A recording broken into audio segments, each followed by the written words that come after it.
Big Brother, mainstream media, government cover-ups. You want answers? Well, so does he. He's Alex Jones on the GCN Radio Network. And now, live from Austin, Texas, Alex Jones. Ladies and gentlemen, this is going to be a radio transmission you don't want to miss. I mean, they're all important, but this one's going to be really, really jam-packed. The news is all off the charts important. We've got Michael Savage is scheduled to be joining us in the third hour, part of his maiden voyage here with us. That is coming up today. I was on Howard Stern for an hour and a half this morning. They were going to have me on for like 30 minutes, and I was on for an hour and a half. And, you know, growing up off and on, listening to Howard Stern, being on stations, broadcasting on stations that carried Howard Stern, it's just weird to be sitting there talking to Howard Stern for an hour and a half. And Robin Quivers, you know, really was waking up to the New World Order. And to a certain extent, Howard Stern was as well. And I was able to talk to his sizable audience, the biggest on XM and Sirius, undoubtedly, you know, the king of that format.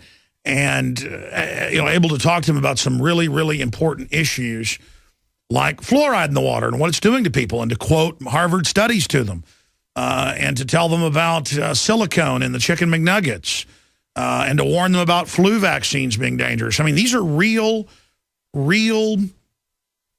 public services. And they said, you know, what news sources do you trust? Who's a good reporter? And, you know, I said, it's not even so much about news services, but it's about a reporter. It's about reporters. And I was able to, you know, plug drudgereport.com and things like that. So it all went pretty well. I was unable to get it out about Seymour Hersh because it was, you know, banter back and forth there on air, but it'll definitely be a popular interview.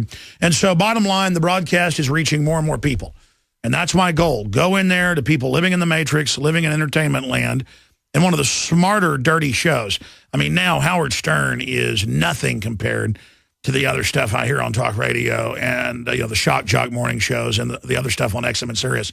I mean, you know, the big end thing is to make fun of handicapped people and make fun of mentally retarded children and do really some horrible stuff. And you don't really hear that from what I've heard on Howard Stern. And I was trying to wake him up about the New World Order and the banking cartels and how the future doesn't need us, according to the elites, the whole robot takeover. Because my job is to get in there and to try to inform their audience. With CNN, there really isn't much of an audience. I mean, the top people that actually watch and believe CNN have the IQ of drying paint.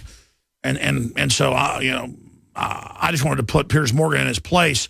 And Piers Morgan normally doesn't have a big audience, but because of that event, it did cause chain reactions out there and was basically aired on every news program and every comedy show out there, from Jay Leno to The Daily Show on Comedy Central. Okay, enough about that, ladies and gentlemen.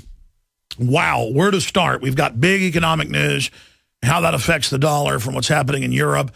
More mergers of the North American Union with the European Union. That's being picked up in the news. Court won't allow challenge to surveillance law. U.S. State Department-funded BBC World Service is being jammed. Obama is exempt from the sequestration. GOP lawmaker, Obama using fake Twitter messages. Well, of course they are. That's out of the Hill. Americans approve of sequestration to cut TSA. That's one of the most unpopular agencies out there. And that is just some of what is going to be coming up here on the broadcast today. And then we have some big Second Amendment news all over the country. This latest one is out of Alabama, out of WAAY television. Proposed Guntherville's ordinance sparks controversy. And it says that if there's any type of emergency, a storm, a tornado, whatever, that part of an emergency is taking your guns. So if there's an economic emergency, they take your guns. I thought you needed your guns more during an emergency, but that's the FEMA Katrina model of where, oh, you're flooded out, or, oh, you're in a high and dry area, you need guns to protect yourself from looters? No, we're going to just come take your guns and loot your house and let the looters run wild. That's coming up, and how it ties into Paul Watson's latest article. Yes, Hitler and Stalin did take the guns. It's reality, ladies and gentlemen. We're going to break it all down. Straight ahead, Michael Savage. And that is Ministry leading us in. On target for more than 2.5 decades. We need to get Al back on the broadcast. Another one of our great listeners. Ladies and gentlemen, it is Tuesday, the 26th day of February, 2013. The one, the only, Michael Savage. And guys, I have a copy of his book, but it's in Weldon's office. And we just keep forgetting, or I'll go get it during the break, but I really need that.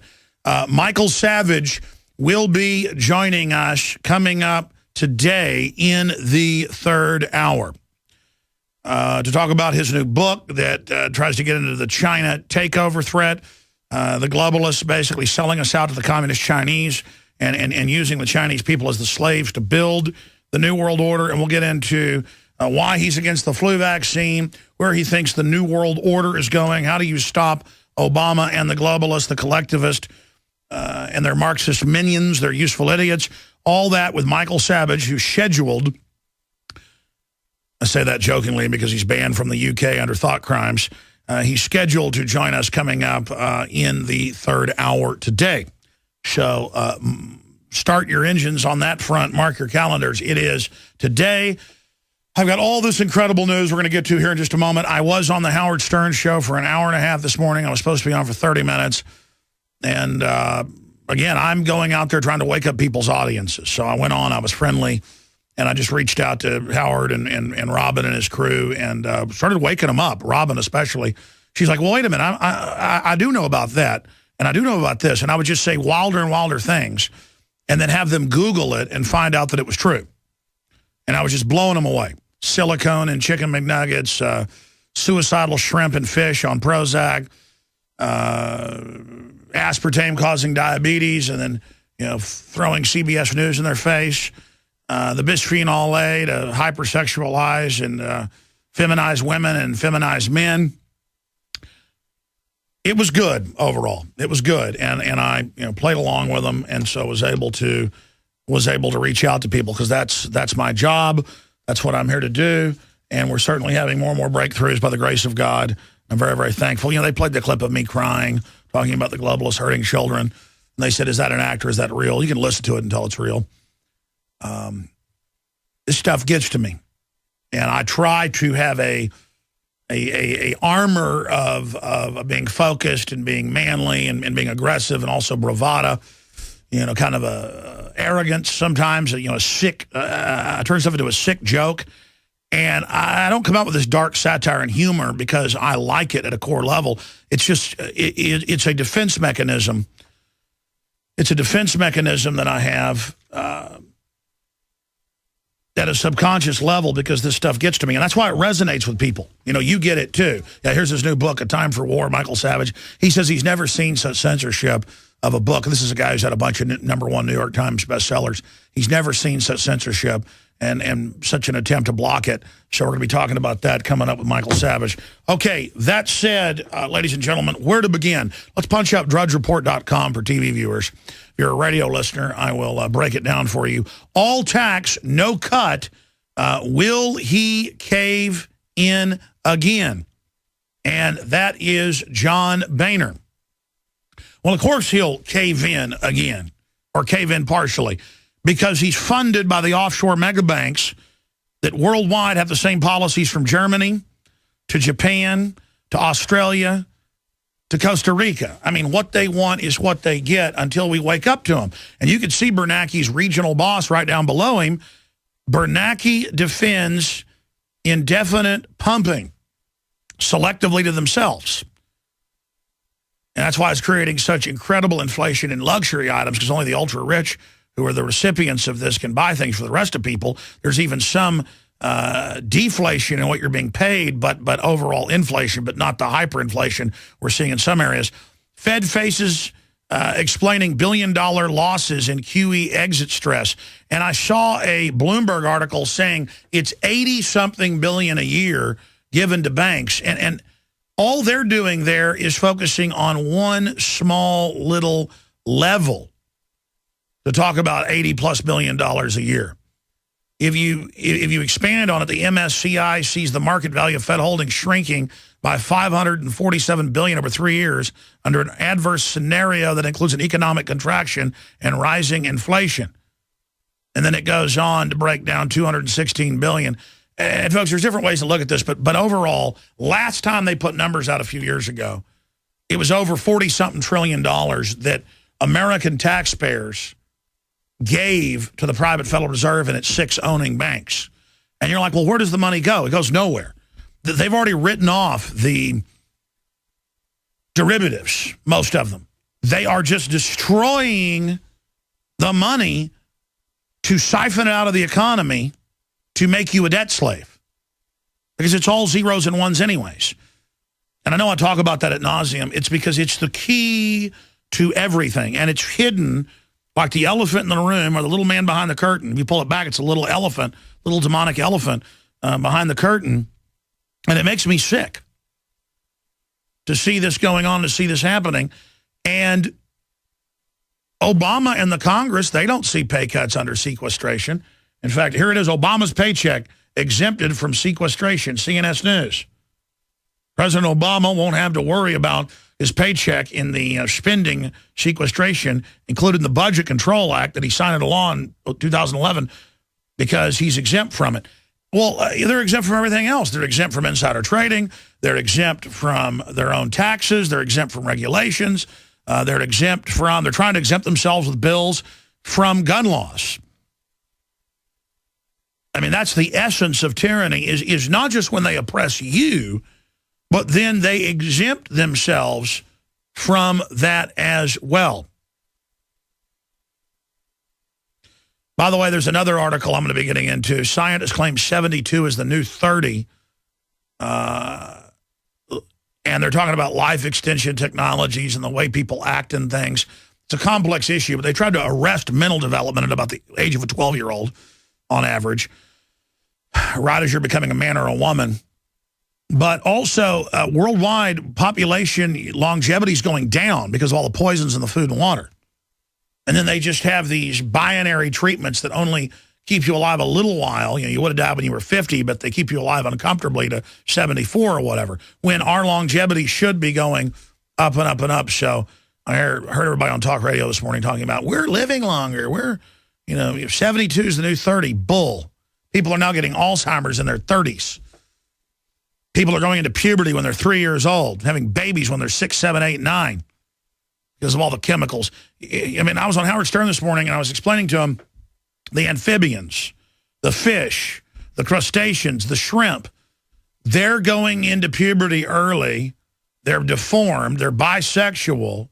And then it's, gay fish. Listen, folks, when you go into puberty when you're 9, I went to puberty when I was 11. Back then, that was early. People are going to puberty now, boys when they're like 9, girls when they're 9. Some as young as 3 are starting to menstruate. Okay, girls are supposed to go into puberty when they're like 14. That's the old global number back when the British studied it worldwide in the 1800s.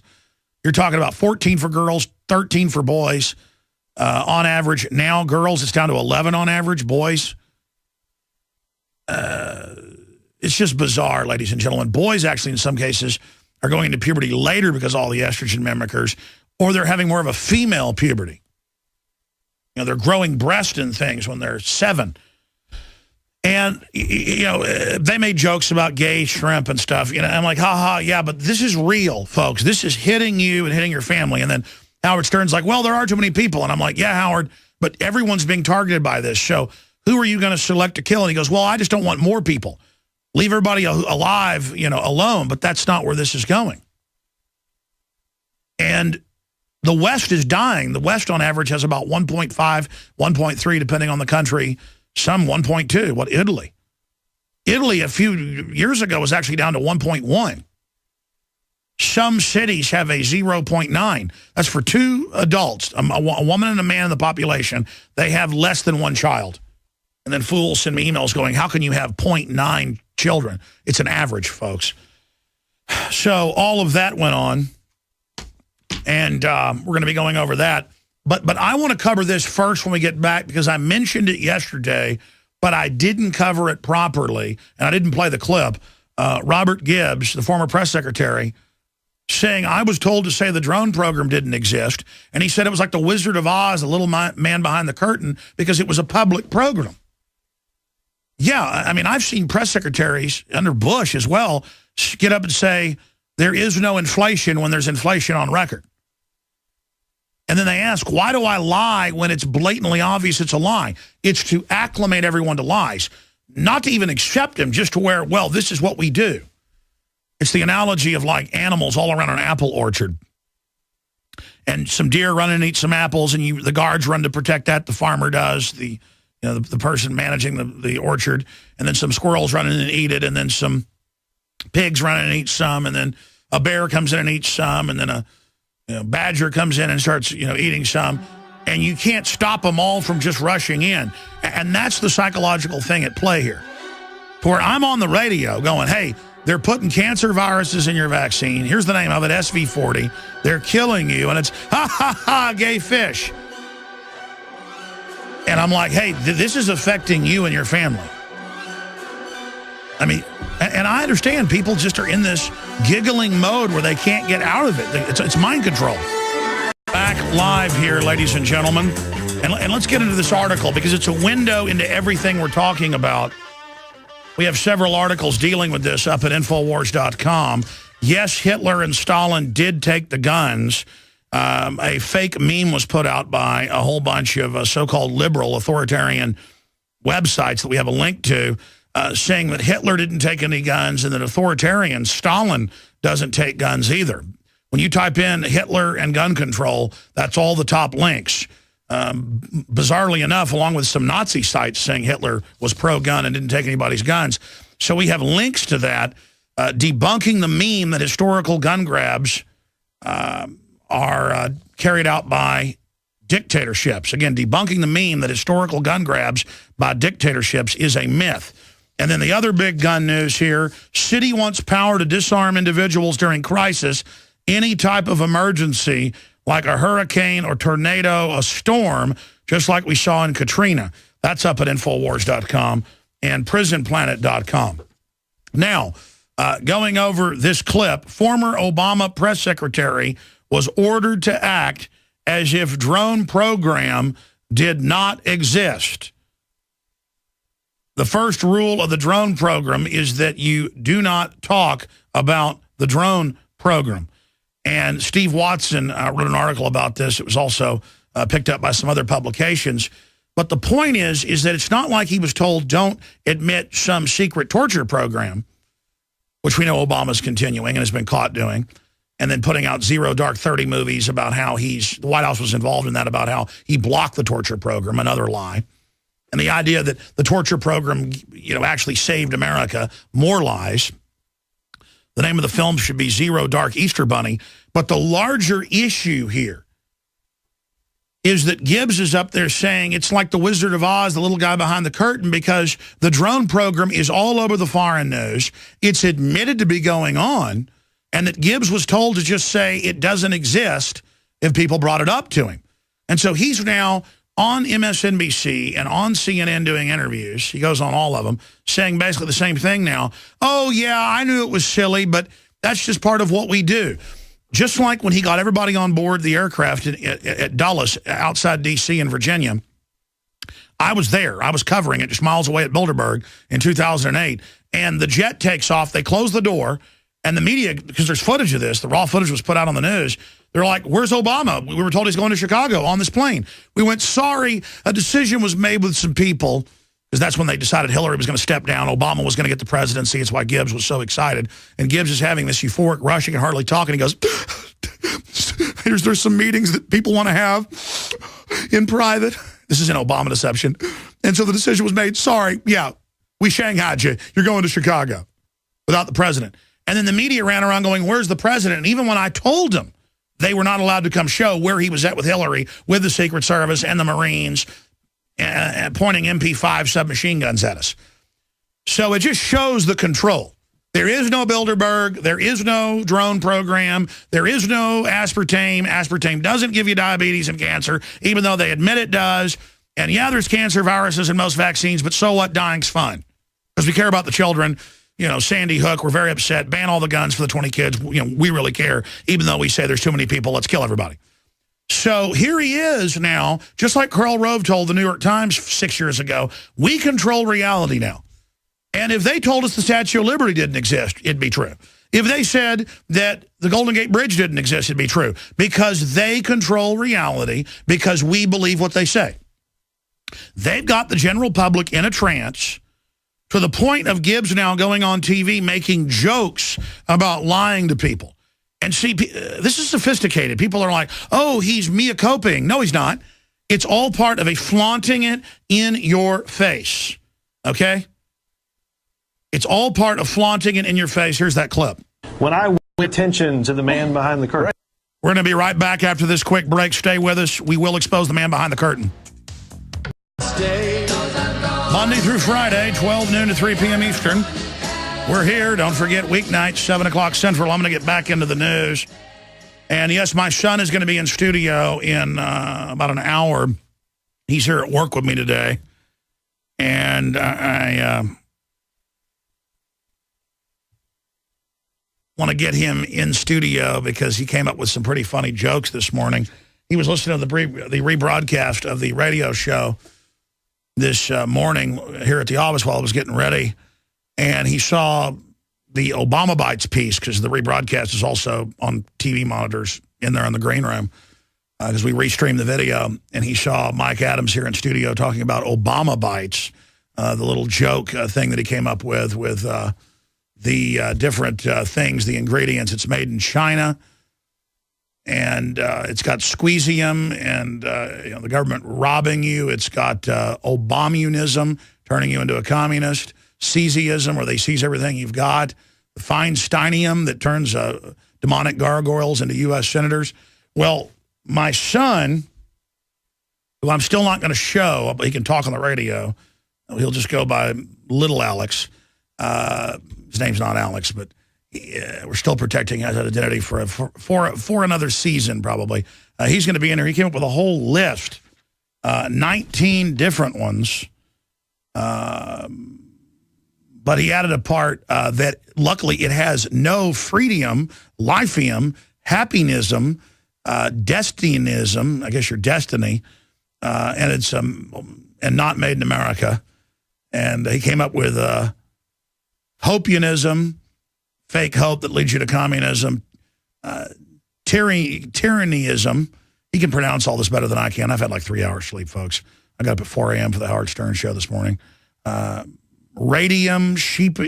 Some of these I understand. Others I'm going to find out what he's talking about. Sheepyism or sheepism. You know what that is. So there's 19 of these, and so he'll pop in for part of a segment with us at the bottom of the next hour for a little while ahead of Michael Savage scheduled to join us. And by the way, we are going to do an in-depth hour-long interview with Ted Nugent on Thursday. Ted Nugent will be joining us at noon with breaking news and some of the behind-the-scenes stuff, how he's been persecuted by the feds and others in his TV show. That is all going to be breaking, and where he thinks the NRA should be taken to the next level of offense.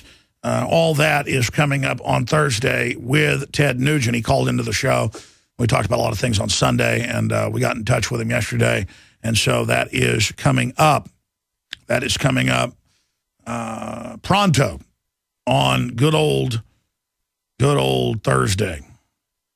So stay with us for that. And I do have a big story we're working on, as promised, and it looks like it's going to happen, but we'll see when it happens.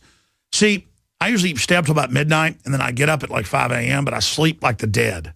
Get up at 5, 6 a.m., and then last night I went to bed about 9:30, but then didn't sleep and kept waking up because I knew I had to get up early. And I woke up at I went to bed probably about midnight, finally went to sleep after laying in bed for like 2-3 hours. You know how that doesn't usually happen to me unless I've got to get up really early. And then, I don't know why I'm telling this, just I'm having real trouble thinking today.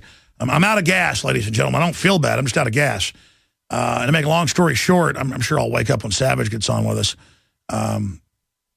Then I woke up at 3 a.m., and I laid there till 3:30 a.m., and I was at IHOP this morning at 4 a.m. when it opened. Jumped up, took a shower, jumped in the car, drove to IHOP. They're usually 24-hour, but their power was off yesterday from the windstorm. So I walk up, they open the door, I go in and eat. I got here to the office. I took my time at 5 a.m., and so I guess it's the afternoon now for me. And the crew doing a great job in there. You're almost as good as Judge Smales. All right, ladies and gentlemen. All right, Billy. It's Danny, sir. All right, enough of that. I need to reset, refocus. Do we have David Knight's online film festival piece? We do have that? All right, I want to cue that up. And then I'm going to drink a glass of water here and I think splash some water on my face. And all I need to do is like look at a picture of Dianne Feinstein and I'll wake me up and get angry. A tyrant pig. And then after I get awoken here, we will come back because the news is all off the chart. I mean, you know, globalists flaunting tyranny in our face, mega banks imploding things by design, fight clubs at high schools. They're discovering, I thought every high school was a fight club. Is the media just discovering that high school is a fight club? I literally, that's how I described my high school. It was fight club, man. Fight club. We had the coolest coaches and stuff. Even people had their heads split open and stuff. They wouldn't call the police on you. Anyways, but I guess we're all on estrogen now, so everything's fine. We're all going to go quietly into the New World Order night. Anyways, continuing here. With Gibbs, I was told not to acknowledge the existence of drone programs. Just amazing. A program that admittedly existed. Because the psych warfare chiefs know maybe 60% of the public doesn't know one way or the other, even if it's admitted. And then they'll just believe if Gibbs lies. It'd be like Gibbs going, there is no New York City. And the whole White House press corps goes, okay. Because if you don't agree, you're never let back in. Politico. Okay, I'm awake. They just showed Feinstein. Show her again. Just, it's like a bull in a red cape. Show me the enemy wants to enslave my family. Put her on screen again. Oh, made me so angry. Ah, yes. Adrenals give me power. Unlimited power. Turning into Emperor Palpatine, excuse me. Oh, man. Ah! All right, there. Good. Actually worked. Good. Very good. Can you put it back up on screen, please? Okay, there we go. It, you notice I said. Look at the other its behind her. I mean, what? I didn't know they stacked sacks of vermin that high. I mean, look, that's, I never saw a rat wearing big blue, green, turquoise beads around her neck. I mean, boy, doesn't she just look like some evil general or something? I mean, you put a Hitler mustache on that lady. Holy Toledo. Oh, my gosh. Did you think of that? If we gave her a Buzz haircut or a Hitler-style haircut and then gave her a, look at that, or Stalin? No, Stalin isn't that ugly. Look at that. Look at that enemy. He just has an instinct to dominate you and your family. Wants to squat on you like a giant squatty potty. All right. We better stop it right now, ladies and gentlemen. It's like in Dr. Strangelove, stop it. And he's like, it's like, all right. This is what goes on around here, ladies and gentlemen. No, I mean, the stress is getting to me. That's what's happening. And my defense mechanism is to start screwing around. Oh, boy. Gibbs, I was told not to acknowledge the existence of drone program when it admittedly existed.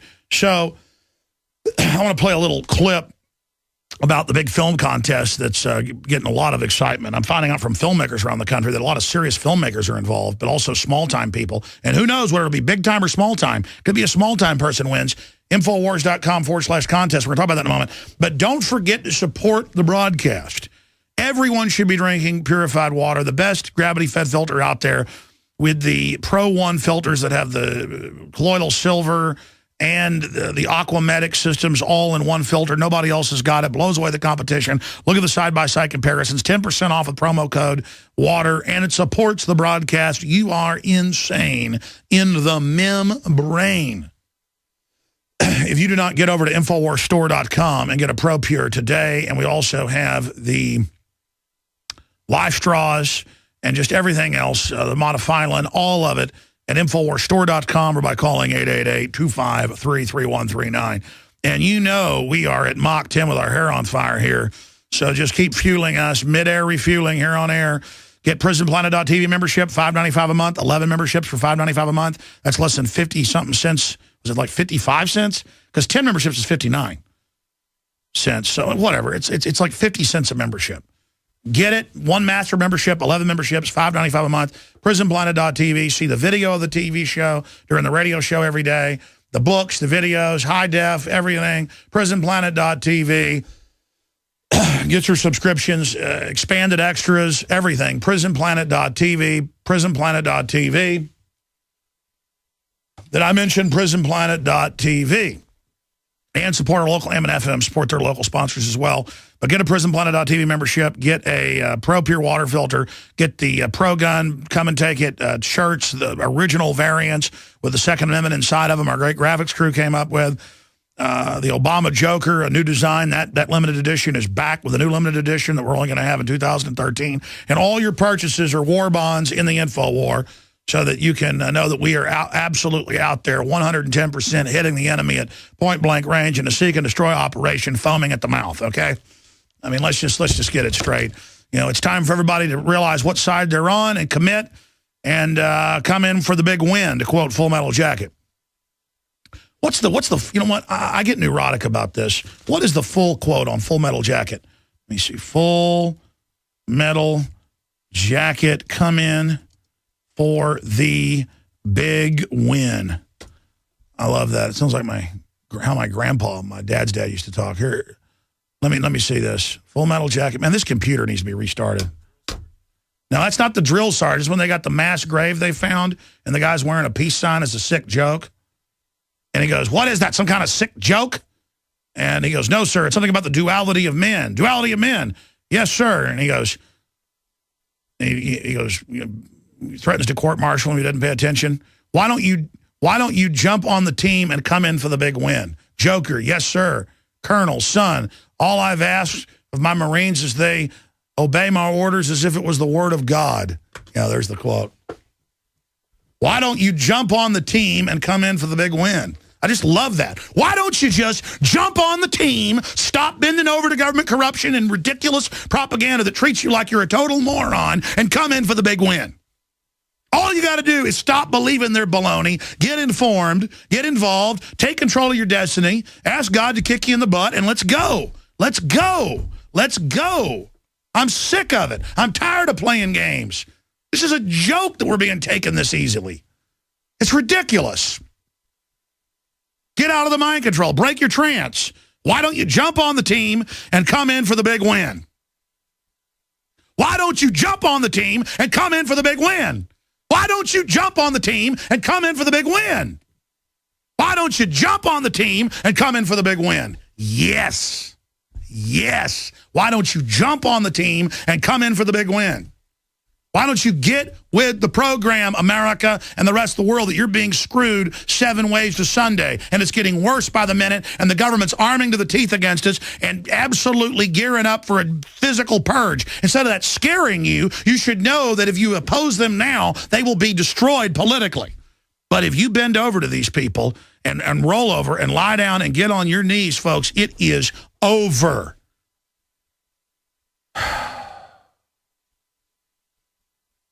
All over the country, they're announcing martial law in different towns, daytime curfews for even adults, checkpoints, gang checkpoints.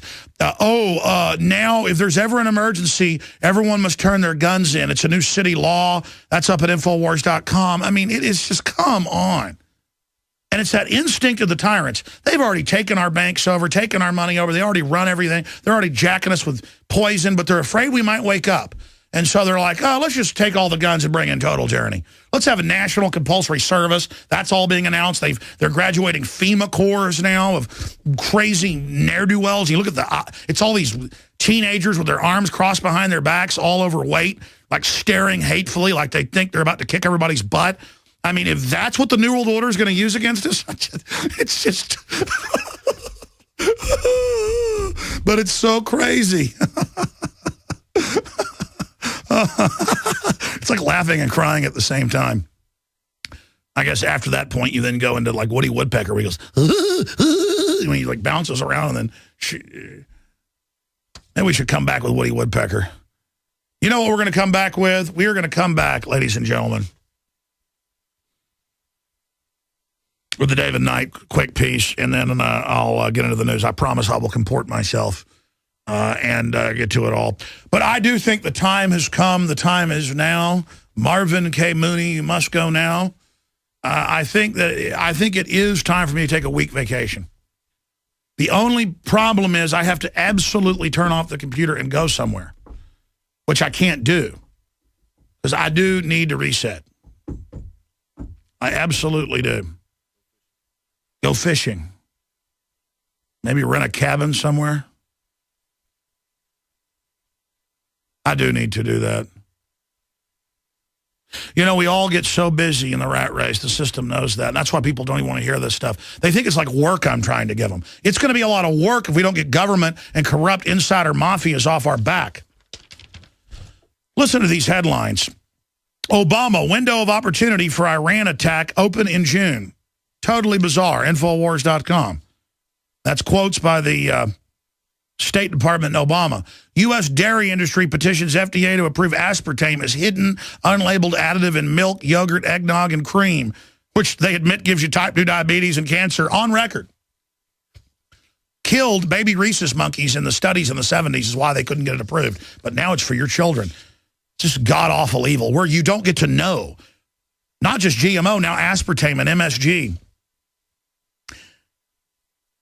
I hope you're ready. The sell-off today is the start, not the end. That's an article up at Infowars.com. We're going to get into really the big news here. City wants power to disarm individuals during crisis. Guntersville authorities, they're authorities, they're not servants, would confiscate guns of unruly individuals during disasters. That means people that are like, hey, we don't like you trying to make us enforce labor brigades. And it goes on, actually, here in the article to say that just during crises, period. I mean, see, Watson's great, but it's even worse than he's saying. It's disarmed individuals during a disaster. And then it says, and anyone who's unruly. And then we've got our article, yes, Hitler and Stalin did take the guns. And then we've got the sequestration right now. We're going to be getting into that, and we're going to be getting into what's happening with the globalist. And then we're going to be getting into this little jewel.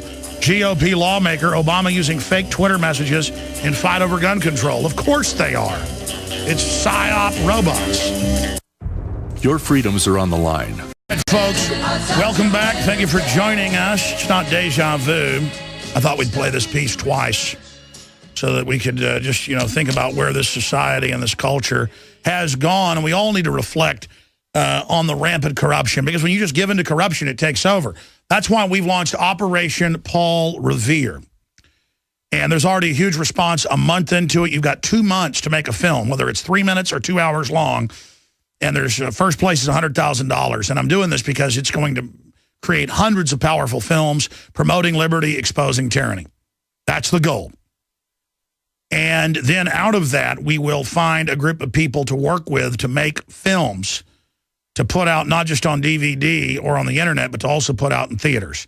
Infowars.com produced films out of the group or stable of champions that come out of this.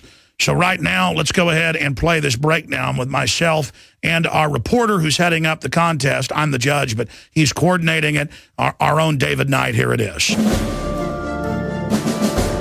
Operation Paul Revere, the largest film contest out there right now. $115,000 in cash prizes, as well as an opportunity to get before a huge audience. If you're a film professional, this is your chance to get to hundreds of thousands of people on just our YouTube channel.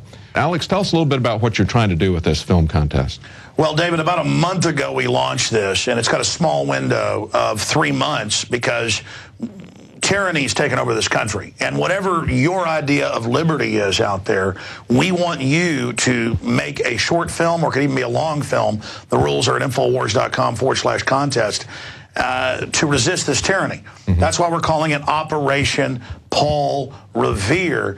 And you could be what you call a liberal, a conservative, a constitutionalist, a libertarian. It could be a 3-minute piece. It could be a 2-hour piece. It could be fiction, nonfiction, drama, a musical. We want to just encourage that dynamic human spirit to get involved and to go out there and warn and awaken people to become politically involved themselves. So we're trying to initiate brush fires in the minds of men and women out there in the animating contest for liberty to get them to cause a chain reaction, to get other people to do it as well. And the goal is get hundreds and hundreds of great pieces out there, great art, great research to get people thinking. And then to have 3 winners, $100,000 for first place, $10,000 for second, $5,000 for third. But then out of that group of winners and runners-up, we can then communicate with people and hire a crew to make 2 or 3 different films a year and to actually finance it and then try to put it in theaters and things like that. So it's coming up. Deadline is April 30th.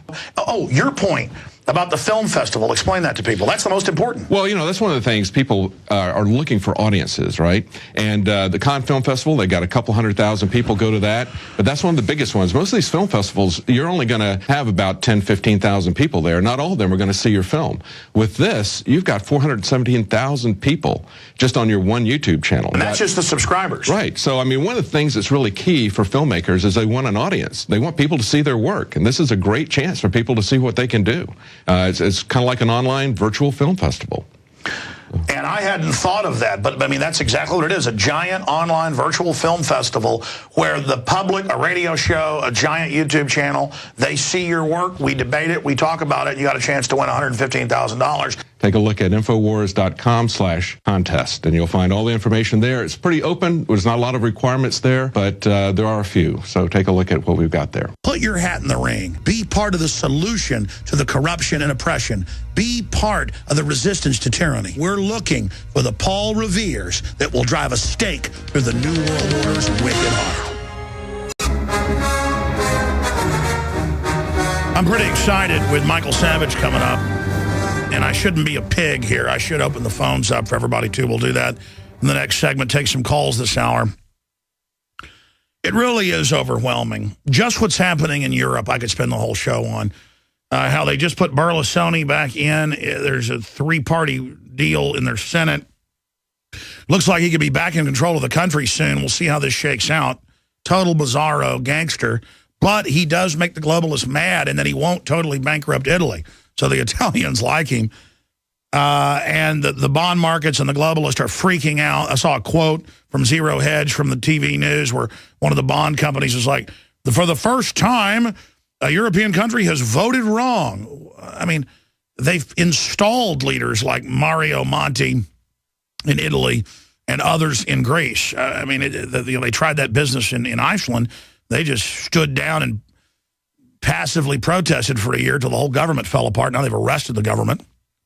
A whole bunch of them are arrested. And it's just at a certain point you call the bluff. But if you just go along and follow any order, well, then live under Stalin, live under Kim Jong-il or Mao Zedong for that matter. So we're going to be breaking all of that down here. You know, it just blows me away, the whole Robert Gibbs thing. I've got to say that really does take the cake.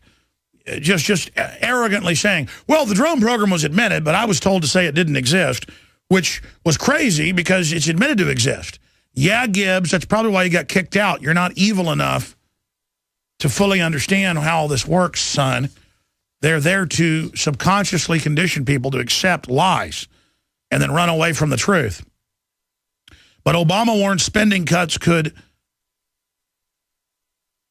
idle shipbuilder. President Obama is arguing that looming government-wide spending cuts could idle military resources like naval aircraft carriers, while Republicans are criticizing the president for taking his arguments outside Washington instead of staying to work out a plan before Friday's deadline. And again, it's the same thing that Europe's been put in over and over again, where they maneuver you into a collapse position, get more banker bailouts, more money, trillions more for foreign banks, and then a few years later, oh my gosh, it's looming again. And then all it does is maneuver you into bankruptcy, where the banks end up with all your tax money from bailing them out, and then you've got to pay off the debts of the money you gave them. And it's so simple, it's complex. It's like, how about I come by your house and rob and kill you? And how about you pay me to do it? And you're like, yeah, let me give you all the money in my bank account to come over and torture me and rob me and kill me. You're like, that's a good idea, isn't it? Yeah, that's a great idea. Yeah, let foreign banks sign me onto their derivatives that's not my debt and run the country in the hole on purpose and have police in black uniforms and checkpoints and classical tyranny, and then we bail you out for tens of trillions, and then you sign us onto that debt and lecture us all day, and then exempt yourselves offshore from all the taxes. Gee, I wish we had one of them doomsday machines too, to quote Dr. Strangelove. I mean, it is just craziness, but the general public doesn't know how this stuff works. That's how the system is getting away with it.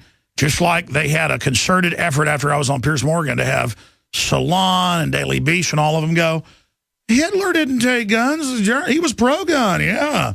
And then we linked to the Weimar Republic laws that were never implemented, that he implemented. Just like Obama's now saying that the Brady bill means even if you haven't been adjudicated mentally ill, they can take your guns. They're like, where's the law? Well, we say it says that. And the ATF does what we say.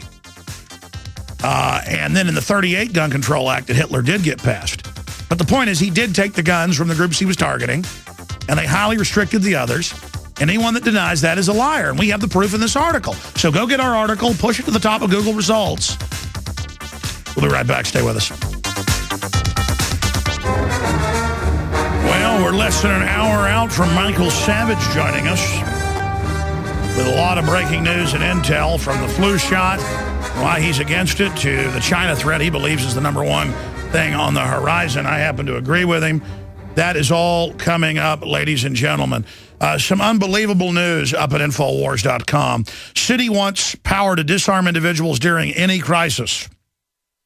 Guntersville, Alabama, Mayor Lee Dollar is working with city officials, not servants, but masters, to pass an ordinance that would give police the power to disarm individuals during a disaster, a chilling example of how the Second Amendment is being assaulted via the back door. ABC 31 reports. And, of course, that is an example of what happened in Katrina. The time you need your guns from looters and people, just like the Koreans protected their areas when the police stood down in South Central L.A. during the riots. This has been set up where, well, it's bad to protect yourself, bad to be able to protect yourself. England has done that, where you can't fight back even if you're being physically assaulted. If they find out someone's beating you or mugging you and you fight back, the book is thrown at you. And I'm not joking. They don't even have free speech in England. Look at Michael Savage, critical of some radical Muslims, banned from England from ever going there. Pretty amazing that that's going on. By the way, I have some news on that front here in my stack of news, but let me get into more of this news. This is out of the Financial Times of London. Scientists claim 72 is the new 30. They say human longevity has improved so rapidly with no proof over the past century that 72 is the new 30. People are now having shorter lifespans. And if you calculate out fetal death, that is not as common today as it was 100 years ago, we really don't live as long. So just an absolute crap article, part of the propaganda while they're killing us, to tell us that everybody's living longer. Now, the elites that stay healthy and don't eat GMO and stuff, they are living longer. We could live to 150, and obviously some people will be doing that. Countering other propaganda, yes, Hitler and Stalin did take the guns, debunking the meme that historical gun grabs by dictatorships is a myth. I've talked about this already a lot today because I want to get this article at Infowars.com with all the admissions and the Nazi laws out and the Soviet laws, so that people know the media is lying when they say that authoritarians don't take the guns. They've taken the guns all over the world. I mean, of course authoritarians take the guns. But it's like Gibbs saying he was told to deny there was a drone program, even when the program was admitted, and the media played along with it. Yeah, there's Mother Jones. Was Hitler really a fan of gun control? Conspiracy peddler Alex Jones said so. And I also peddled that there was a drone program even before it was declassified a decade ago. But, I mean, under Obama, oh, look, they attacked Drudge Report saying it's a lie. White House threatens executive orders on guns showing Hitler and Stalin. And the point with Drudge was that dictators do executive orders over their congresses or parliaments, not about taking the guns, even though they did. Stalin and Hitler did take the guns. Most of the guns already been taken by Lenin, but then it was 5 to 10 years hard labor. It was death under Stalin. And they went on to say, Drudge is a liar. Stalin didn't take guns either. I mean, it was the death penalty. We have links to the Smithsonian, you name it in the article. It is on record. Nuremberg trials. But in a world of universal deceit, telling the truth is a revolutionary act. Can you imagine the evilness of Infowars.com and DrudgeReport.com that we would dare link to actual communist and Nazi propaganda posters about handing your guns in and link to the Nuremberg trials and link to facts? I mean, just the extremism of pointing out that Stalin and Hitler took guns. I mean, everyone knows Stalin and Hitler brought fruit baskets to everybody. I mean, Stalin and Hitler, they sent people to luxury spas. Of course, they did, and the media will cut that out of context. I just can't handle it anymore. I mean, it's just getting crazy. And when you look at the search, though, it's all the liberal media saying Hitler didn't take guns next to the Nazi sites saying I'm full of crap. I mean, I don't even know what to say at this point. I don't even know what to say at this point. I mean, it just gets, click on the one for people on TV. Go down lower. It's the next link where we talk about them controlling the meme. Yeah, go to the Google search. Let's see if it's changed since I looked at it a few days ago. Yeah, that's somebody's article about it. You can actually have it go to the Google search. I think that article you link to does it. And the top one was a Nazi site. And then CNN, Mother Jones, Salon, Daily Beast, that we're liars. Hitler was a cupcake who didn't take the guns. Actually, they didn't say he was a cupcake. The Nazis do. They said that he was a pro-gun guy. Well, yeah, in the SS and Gestapo's hands, I guess he was. Just like you guys want the government to have guns, but not us. So... again, I stand absolutely reaffirmed as historical fact. You guys are like Hitler. Okay, let's continue here with some of the other news I haven't gotten to yet. There is quite a bit of it. I'm trying to find the stack of news I've got on censorship that's going on, but let's get to this. Let me give you the toll-free number to join us. It's 800-259-9231, 800-259-9231, 800-259-9231. Yeah, there it is. Gun control in Germany, natvan.com, the top Nazi site, the most intellectual Nazi site out there. I know because I've read it. They actually try to put forward arguments instead of just accusing everyone under the sun of, if you fall on a banana peel, the Jews did it. So they're the most newsy of the Nazi sites here. Let's go back up. You've got Natvan saying Hitler didn't take guns, and then you've got Wikipedia saying he didn't take the guns. Total lies. And then you've got Polly Mike saying he didn't take the guns, Huffington Post saying he didn't take the guns, Salon, Hitler didn't take the guns, and a bunch of other liberal sites saying they didn't take the guns. I mean, it's just, is there no end to this? And then they go, well, the Germans that were members of the Nazi Party had guns. Well, yeah.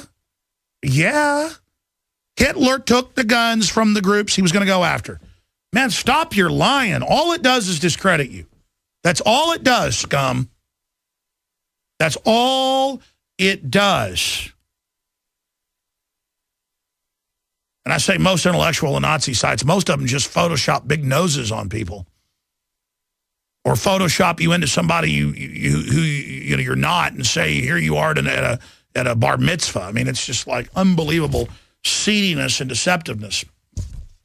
All right, continuing here. Assad pulls ahead in Syrian war. Document cam shot, please. Assad pulls ahead in Syrian war. That's out of the Israeli intelligence group, Debka file, and that's what I've seen in the 25-month conflict. Assad, who's not an angel, but compared to al-Qaeda is an angel, is defeating with the Iranian and Russian backers our government our banker-run government trying to put al-Qaeda in charge. But, hey, the good news is for the globalists, they've been able to mass kill innocent Christians and Jews and blow up churches and synagogues, and Wahhabists have also targeted Muslim minority groups like Shiites and Alawites. And so it's just a pell-mell slaughterhouse. I have another article here in my stack about Saudi Arabia is just arresting Christians en masse. They're the most draconian in the Middle East, and they're the dominant group that our government works with, arresting Christians en masse. If you work in Saudi Arabia and they catch you with two people at their house praying to Jesus, you're arrested. I actually have that in my stack. I'll find it in a minute. And again, you'll never hear the media bash the Saudi Arabian government. And that's who's backing the takeover of Libya and Syria. And the Saudi Arabian government is so racist, folks. Their interpretation of the Quran is that black people, you can look this up, aren't humans. And they, quote, call them raisin heads and say they're animals. And the Quran doesn't even really say that, but it's one of those textbook interpretations by one of their leaders off of it. And the Shiites don't agree with that. They say, you know, you just, not anybody can just be one of the clerics. You got to be related to, it doesn't matter. It's just, I've studied it all. It's a maze. But yeah, Saudi religious police arrest Ethiopian workers for practicing Christianity. Saudi Arabian notorious religious police, known as the Matawa, am I pronouncing that right, swooped in on a private gathering, released 53 Ethiopian Christians this month, shutting down their private prayer and arresting the peaceful group of foreign workers for merely practicing their faith, Fox News has learned. The mixed group of men and women were seized in a private residence in the city of Dammam. And how dare you pray? That's just... sounds like Colorado and California zoning people were. We know that 3 Christians, or what was it, like 5 Jews were meeting in Colorado and Denver, and they were like arresting them and stuff because of the zoning rule. And by the way, I saw an article where the atheists have gone to the UN to complain about how they're being persecuted because people don't agree with them. It's the atheists that ran the communist. And you can read about millions of Christians being killed because they were Christian. And even if you renounced it, they'd blow your head off or work you to death in a slave camp. And you know, again, I'm not saying all atheists are bad people. You can have what view you want, but I've run into so many where they always sign on to the eugenics and they sign on to the tyranny. And you know, they tell me conspiracy theory is my religion. No, my religion is facts and being informed and not being an idiot, not being a sucker. Get that through your pea brain. And all I know is atheists are saying there isn't anything bigger. There isn't anything out there. We know everything, blah, blah, blah, or science is God. Science is a religion of the eugenicist. And sure, the fake churches created false debates with science. A lot of them are even wronger than the scientist. But real science shows the creation and the creator. I'm now digressing. We'll come back, take some calls. I got a bunch of other news. My son is going to pop in on the radio and TV because he heard the rebroadcast and saw the rebroadcast this morning because the rebroadcast is on a TV monitor in there to make sure, you know, we see the video streams going back out. So we have monitors all over the place to watch what's happening with our video traffic. And he watched it, was rolling on the ground over Mike Adams created this Obama Bites new vitamin. He created the big vitamin bottle. And so my son came up with a 19, well, he came up with 18 of them. CJ came up with number 19. Other Obama Bites. So it's pretty funny. We're going to be fighting tyranny with satire. Straight ahead, your phone calls. Hello. And comes around. Let's go to your phone calls. Jam them in quick here. Todd in New York. Let's talk about Civil War and guns. Welcome, sir, to the airwaves, Todd. How are you, Alex? Big shout out from the Western Catskills. Good to have you here with us. Yeah, yesterday you brought the question up to Dr. Ron Paul, and that was awesome. I was wondering if the elitists are probably looking to have us actually engage in a civil war, producing population reduction and more reason to come and take our confiscate our well, weapons. Yeah, if they can orchestrate a crisis or get one going and then come out on top, they'll do it. But if we're aware of them trying to start a civil war and we're exposing that they're the bad guys, they won't have the political capital to carry out. That's why we've got to demonize them with the things they've done. They are demons, and so we demonize them. Yes, sir. Now, is there another possibility that this whole Second Amendment issue is a distraction from greater and more important things? Well, I don't think it's a distraction, but it's like if your fortress is being attacked and the main assault comes at one wall and they're going to breach it if you don't go stop them, and then they have another army you don't know about that hits the other wall, what do you do? So, yeah, they're hitting us from all sides, and undoubtedly while we battle this, they're still looting the daylights out of our treasury. They're still getting ready to launch more wars. They're still gutting everything else. You're absolutely right. It's just that if they can kill, it's the only culture we've got left. Guns unify people across racial lines. Guns lower crime, 49% the last 20 years. The system hates them. And the gun culture is the only thing liberty-wise that's really been growing exponentially. Some other stuff's been growing as well, but not as fast as tyranny. They can see the arc of the gun culture defeating them. So even though it hurts them, they still see they're going to lose if they don't kill it. So I'm telling you, we got to defend the Second Amendment. It's absolutely right up there at the top, along with exposing abortion. Indeed. Yeah. One of the things that I thought they might be distracting us from is, for example, Dr. Kesh, the gentleman from Iran, who suggests that he has accomplished cold fusion.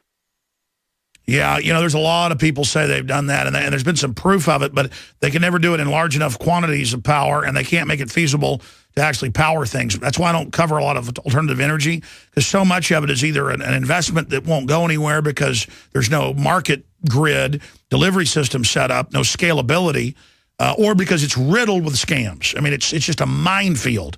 I appreciate your call. 100 times I've had people say, you've got to get this guy on and invest. If everybody invests, he can buy them the energy units for power plants in your own backyard.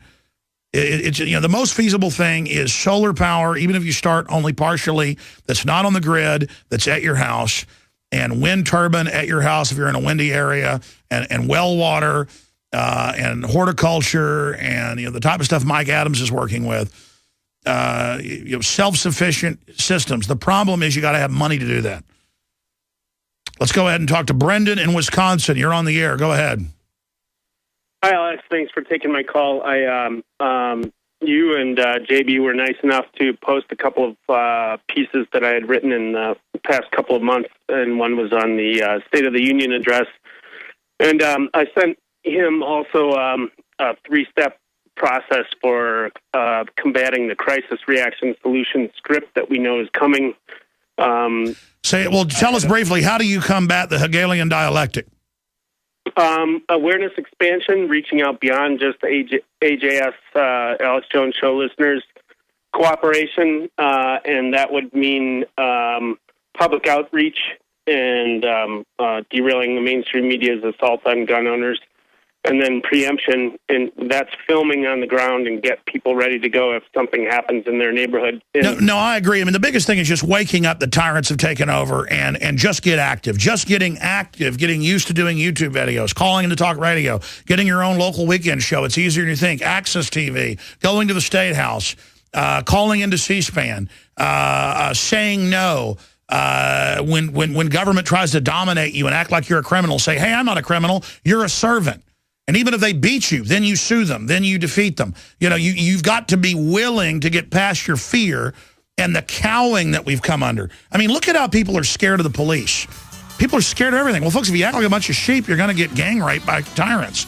We'll be back with more calls. My son in studio with some part 2 of the Obama Bites. It's all coming up straight ahead. And then Michael Savage. He said he'll be with us 30 minutes to 40 minutes, depending on, he don't want to wear his voice out, but he said, we'll play it by ear. So Michael Savage coming up. You don't want to miss any of this transmission, ladies and gentlemen. All right, the health ranger, Mike Adams, was here yesterday. Thanks for joining us. I'm Alex Jones. And my son, who will go unnamed at this time, we're not going to put him on TV. He's just here via radio. He came to work with me this morning, as he does at least once a week, and does his homeschool here at the office, then works in media editing and research and studying history.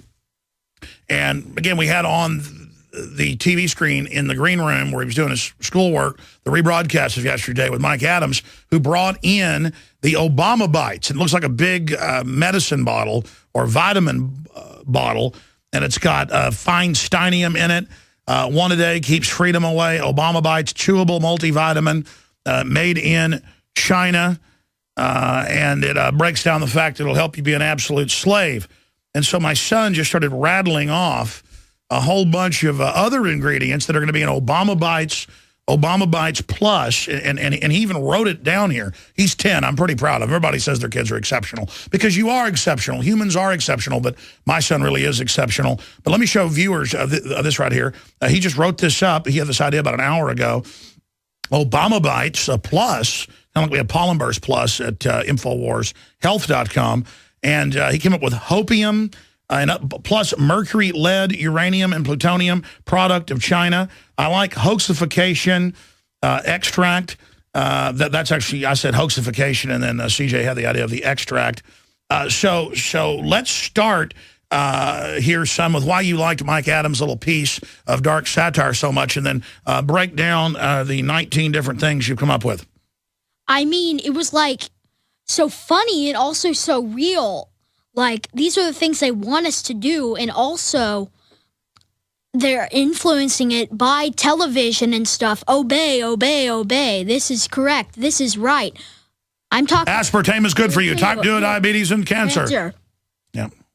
Mercury doesn't hurt you. It helps you. Let's see some more of these lists. Hopium gives you false hope about Obama and leads you into communism. Also, here's a good one.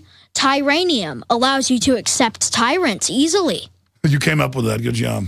Let's add suckerism. Obeying the macho policemen. Let's not skip to the end. What is this one you came up with? Deathy. Don't touch the microphone, honey.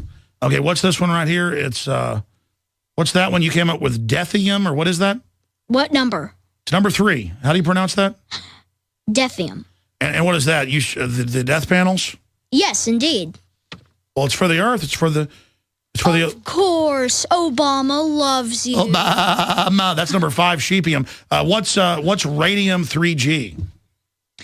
The 3G stands for 3 grams. And radium, directly shipped from Fukushima, allows you to be radiated easily. Okay, so Ann Coulter was involved in this formulation. Of course. She says, so there's a little neocon influence. Good, I'm glad. Okay, let's move to sheepism? Sheepism? Yeah.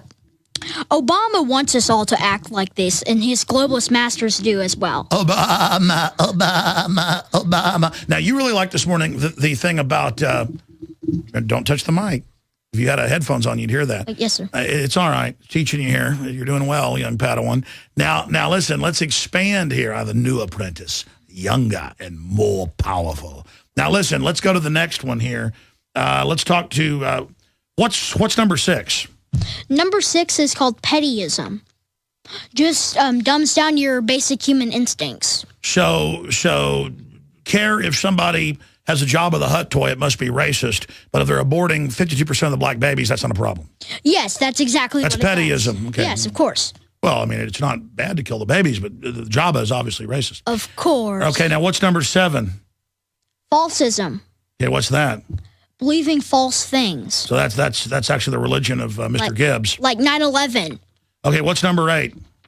Number 8 is hypnoism. Allows Obama's master hypnotist to take full effect. Okay, good. Without it, it sort of degrades. And what's daisyism? Like being in a daze? That's more of the zombieism? Yes. It's it's a prototype of zombieism. Okay, guys, I see number 9, zombieism. I skipped that. And what's that next one? Dystopianism. You came up with a dystopic ingredient? Yes. But seeing a dystopic, that would be freedomism, but it would be a dystopianism. Yes, of course. Okay, good. You understand that? What's the next one? Number 12 is very important. Slaveism. Slaveism. Now, what's that do? That's national service. That's compulsory, but it's not compulsory? But it is compulsory? Yeah. But it's not compulsory? It's basically accepting all their lies and trash and things they put out there. I mean, there is an admitted drone program, but there isn't. Yeah. And you're a conspiracy theorist if you say there is. Exactly, Dad. Good. Well done. Let's go ahead and go to the next one. We've got slaveism, fearlium. What's fearlium? Expands your sense of fear, so you're like, yes, sir, yes, sir. Well, of course, we'll let you... We'll let you stick your hands down our pants. Yes, sir. Yes, sir. Also helps with it helps with the TSA. Okay, so the pervert training. Yes. All right, now the next thing is bad man, stop. Yeah. Okay, and then we've got what's fluoride, or what is that? How do you? It's an intense concentrate of fluoride. Good to just directly kill people immediately. Yeah. Thulium, obviously, after you've had the fluoride, minuses your IQ by 56. Well, that'll make people happy because it does reduce that. Racism, what's that? Makes you very racist about all the other comments that really aren't racist. It makes you real racist about things that aren't racist because Obama says that it's racist. It's racist if you don't bow down. Okay, of course. That makes sense. Suckerism. The same thing as fearlium. So it's just fun to be an idiot. Yeah. It's good to be conned. Of course. It's bad to say you're being conned. That's exactly what they want to sell you on. That's basically one of their huge parts of their agenda, just make you a sucker. Okay, what's number 18? Liarism. Allows you to cope with all their lies and think they're true. Okay, so the Carl Rove's drinking that. Hoaxification. Like 9/11, you believe this vitamin will influence your brain to think that terror threats and all sorts of, Well, they're openly saying, give us more tax money, let us bankrupt you, or terrorists will attack. Of course. The very terrorists they run publicly. Of course. Al-Qaeda, one of the people on the most wanted list, was at the Pentagon a few years ago. That's right, Anwar al-Awlaki. So good. Anyways. There's also, can you guys zoom in on the part that what you'll look like? It's the guy with the TV head. Yeah, let's see him. Now, who is this guy? He looks like he took some Prozac. He's a Prozac taker. And also, he's crazy. See how the circles around the eyes? That represents hypnotic influence by Obama. Obama, our loving king? Yes, on this version, Father. Yes, sir. I have lots of new drawings, like a free brainwasher. Oh, you can get get a government credit for a free brainwasher? Yes, sir. That looks good. And then it says helps develop type 2 diabetes. I guess that's the aspartame. It says sweetened with aspartame, helps develop type 2 diabetes and cancer. And it says happyism. This is the copy I made, and you wrote more on it. Happyism. What's all that say here? You read it. I can't read your writing. What's this over? This is exactly the opposite of the... Oh, so it's saying and no, like no peanut products. It says no freedom. No way. No freedium, no lifeum, no happyism, no destiny. And no what's that? American. Oh, no America, yeah. Well, and not made in America. That's exactly what they want. That's what their globalist plan is, to enslave and defeat and destroy America. The globalists are offshore bankers. They're just looting every country as they go, basically, politically. But Obama cares about us. That's why. Of course. That's why he paid $22 billion to ship General Motors to China. Oh yeah, and Daddy, I just want to comment on the thing you did on Piers Morgan. I think that was absolutely boss. So awesome. This is unscripted, ladies and gentlemen. All right. Thank you, son. Good job. And, hey, good job to Mike Adams. Oh, yeah. His report was very good about the globalists wanting to start a civil war and stuff. I enjoyed that very much. And by the way, I wasn't just watching in there today on the Read broadcast. I was listening yesterday. Oh, you were? Uh-huh. That's how I knew.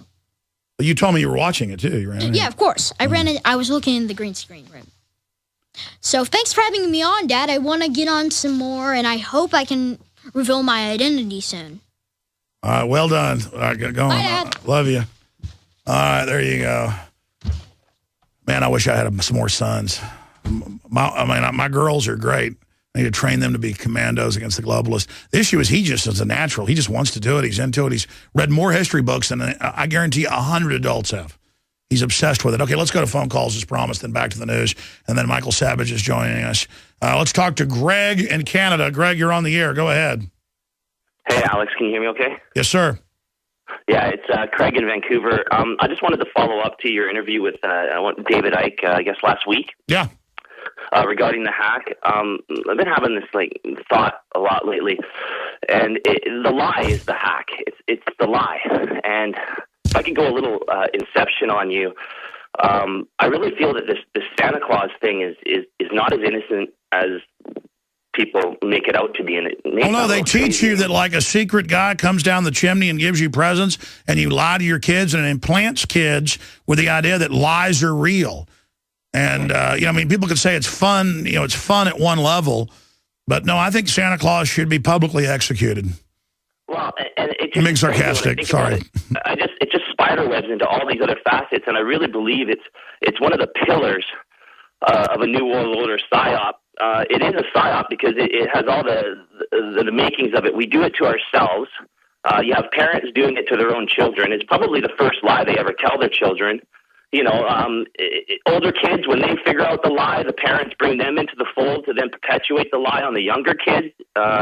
It just goes on. And I really think if people want to... No, I hear you, sir. I hear you. I got to put you on hold. We have CNN Live in there. They just put it on screen. He's done another "You didn't build that." He just said, quote, "You can't do things on your own. That's how our system works." You can't do things on your own. That's how our system works. So there he is preaching collectivism again. Unbelievable that you can't be an individual. I mean, this is an all-out Borg assault as they work as hard as they can to shut down our power plants, cut off our energy, shut down our factories, while selling the image that they're helping the factories. That's the Communist News Network crap. You can't do things by yourself. That's how our system works. My God, the antithesis of our republic. You've got to cut it off. Turn it off. Really, I can't paint a painting myself. I can't, and then we individualistically build things and build a better society. We collaborate when we choose. Man, this is total communitarianism crap. Guys, I know you have that recorded. I'm going to play that when Michael Savage comes on. I'm pretty upset right now. Because it's just meant to just get us completely used to it. I'm sorry, caller. Go ahead and finish your point. Well, basically, I just think it's really insidious. I think what it is when you're born, you talk about discernment, you talk about that, knowing when something's not right, knowing when something's not wrong. And I think what happens is every year at Christmas time, we it's like a patch, it's like a Microsoft patch. It reprograms that. It tells you lies are okay, lies are fun. Yeah, and it's like the test touch when kids know there's something confusing and it's not right. They instead of the default, which is running around. I remember being one of my earliest memories, 2 or 3 years old. I guess I was 2 because my mother just finished a stocking and shown it to me that she still has it. She hand wove. And I remember my dad going, no, Santa Claus comes down the chimney here. And it was a house with a small house in Dallas. He was going to dental school, so they were poor somewhat. It was a little bitty thing in the small fireplace. And I said, well, he said, no, he comes down like in between the mortar, here in the bricks. I remember my dad going, no, he comes down. I go, but he's fat. And there was a fire going, and he goes, and he would burn, Dad. And he's like, okay, you're right, Santa Claus isn't real. But there was my dad carrying out the ritual to tell me that a fat guy was going to come down a chimney. And he still remembers me going, but Dad, and arguing with him. And it's not that I'm even that smart. I just instinctively knew the way he was saying it, too, because when my dad would instruct me about things, I could tell, like, don't stick your finger in that light socket. Don't go in that street. I could tell the way he was saying it, it wasn't true. Go ahead. My mom used to say to me, like, well, if you believe, then it is. And you say that all the time on the radio. It's people like, if you believe, the New World Order. If you believe there's not cancer viruses in the shot, there's not. If you believe Obama's telling the truth, if you believe you didn't build it, I know, and you can't choose your reality. You can try to choose your destiny and build a better world. You can choose to have a better attitude, but you can't, like, Alex, be positive about the world. Well, no, if it's not positive, if it's bad, a robber coming to kill me, that's not positive. What's positive is meeting it with force. So parents out there, you got to stop lying to your kids. You got to look them in the eyes, beg for their forgiveness, because you've really been lying to them and setting them up for, and not all people are the same. I mean, it doesn't, take hold in all people the same, but I really think it's an insidious seed that's planted in the minds of children at a very young age. You said the devil's chariot is pulled by good-meaning, Christians or whatever, like he's in his sleigh with the 12 reindeer, and it just goes on and on and on. And anyway, I just wanted you... no, I hear you. I hear you, Craig. I totally agree with you. My mind is just reeling because they had the transcript on CNN just now. We're getting the audio of Obama saying, you can't do things on your own. That's how our system works. I mean, it's just like total cult Jim Jones. You cannot leave the compound. We do nothing alone. You never have privacy. I mean, it's diametrically opposed to what makes humans great. And that's why I'm just done with collectivists. I'm done with their bleeding heart, how they try to trick you into accepting what they want. They want it for control. And now it's coming down to an end game. And small government builds great societies, not this big thing. Now, after they steal everything, they're going to make the government small. After they've stolen everything, they will. But not before. Neo in New York, you're on the air, cybersecurity. Go ahead. Hey, Alex, man, how are you doing today? I'm doing all right, buddy. I wish I could say the same. I run a small online business, and I'm really, honestly, really afraid of what that executive order that Obama signed is going to do to my business. Well, the good news is nobody's going to follow it. I mean, we've gotten to the point now where the public doesn't even know how to follow what they're told. It's so complex. So it is a total takeover, global taxes, global internet taxes, total tracking, internet IDs.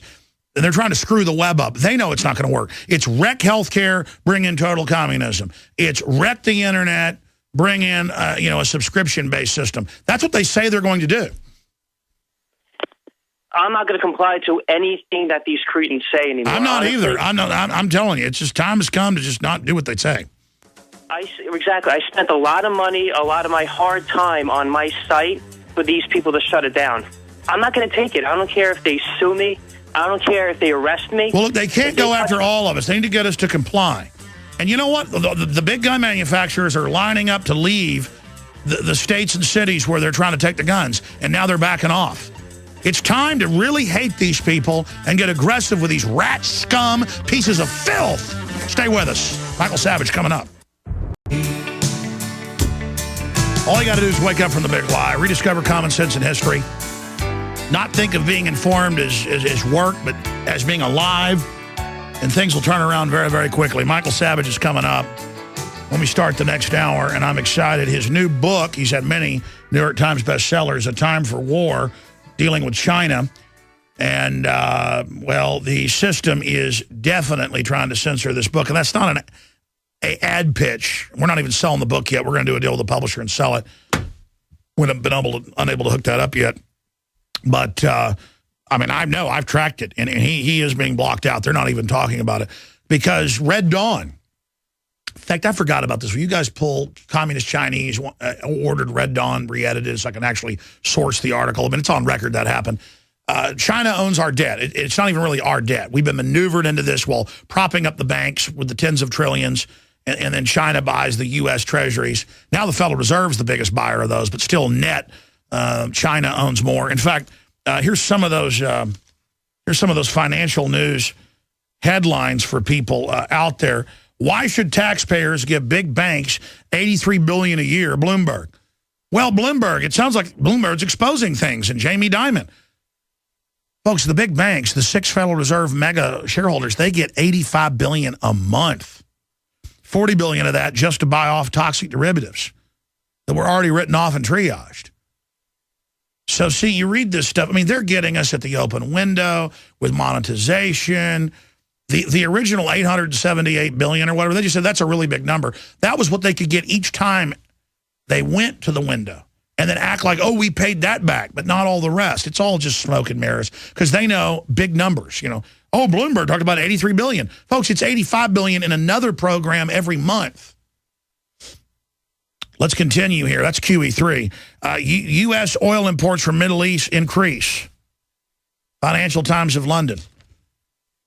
Well, they got regulations here making it hard to drill. Obama's paycheck exemption from sequester.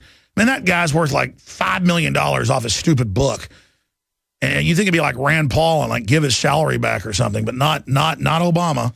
Just what a piece of garbage. Raising payroll taxes on the poorest Americans when he pledged not to. I mean, that is cold-blooded, man. I mean, that is just, and they still love him. They just, oh, rape me, hurt me. Oh, I love it. Why consumers may be on a crash course.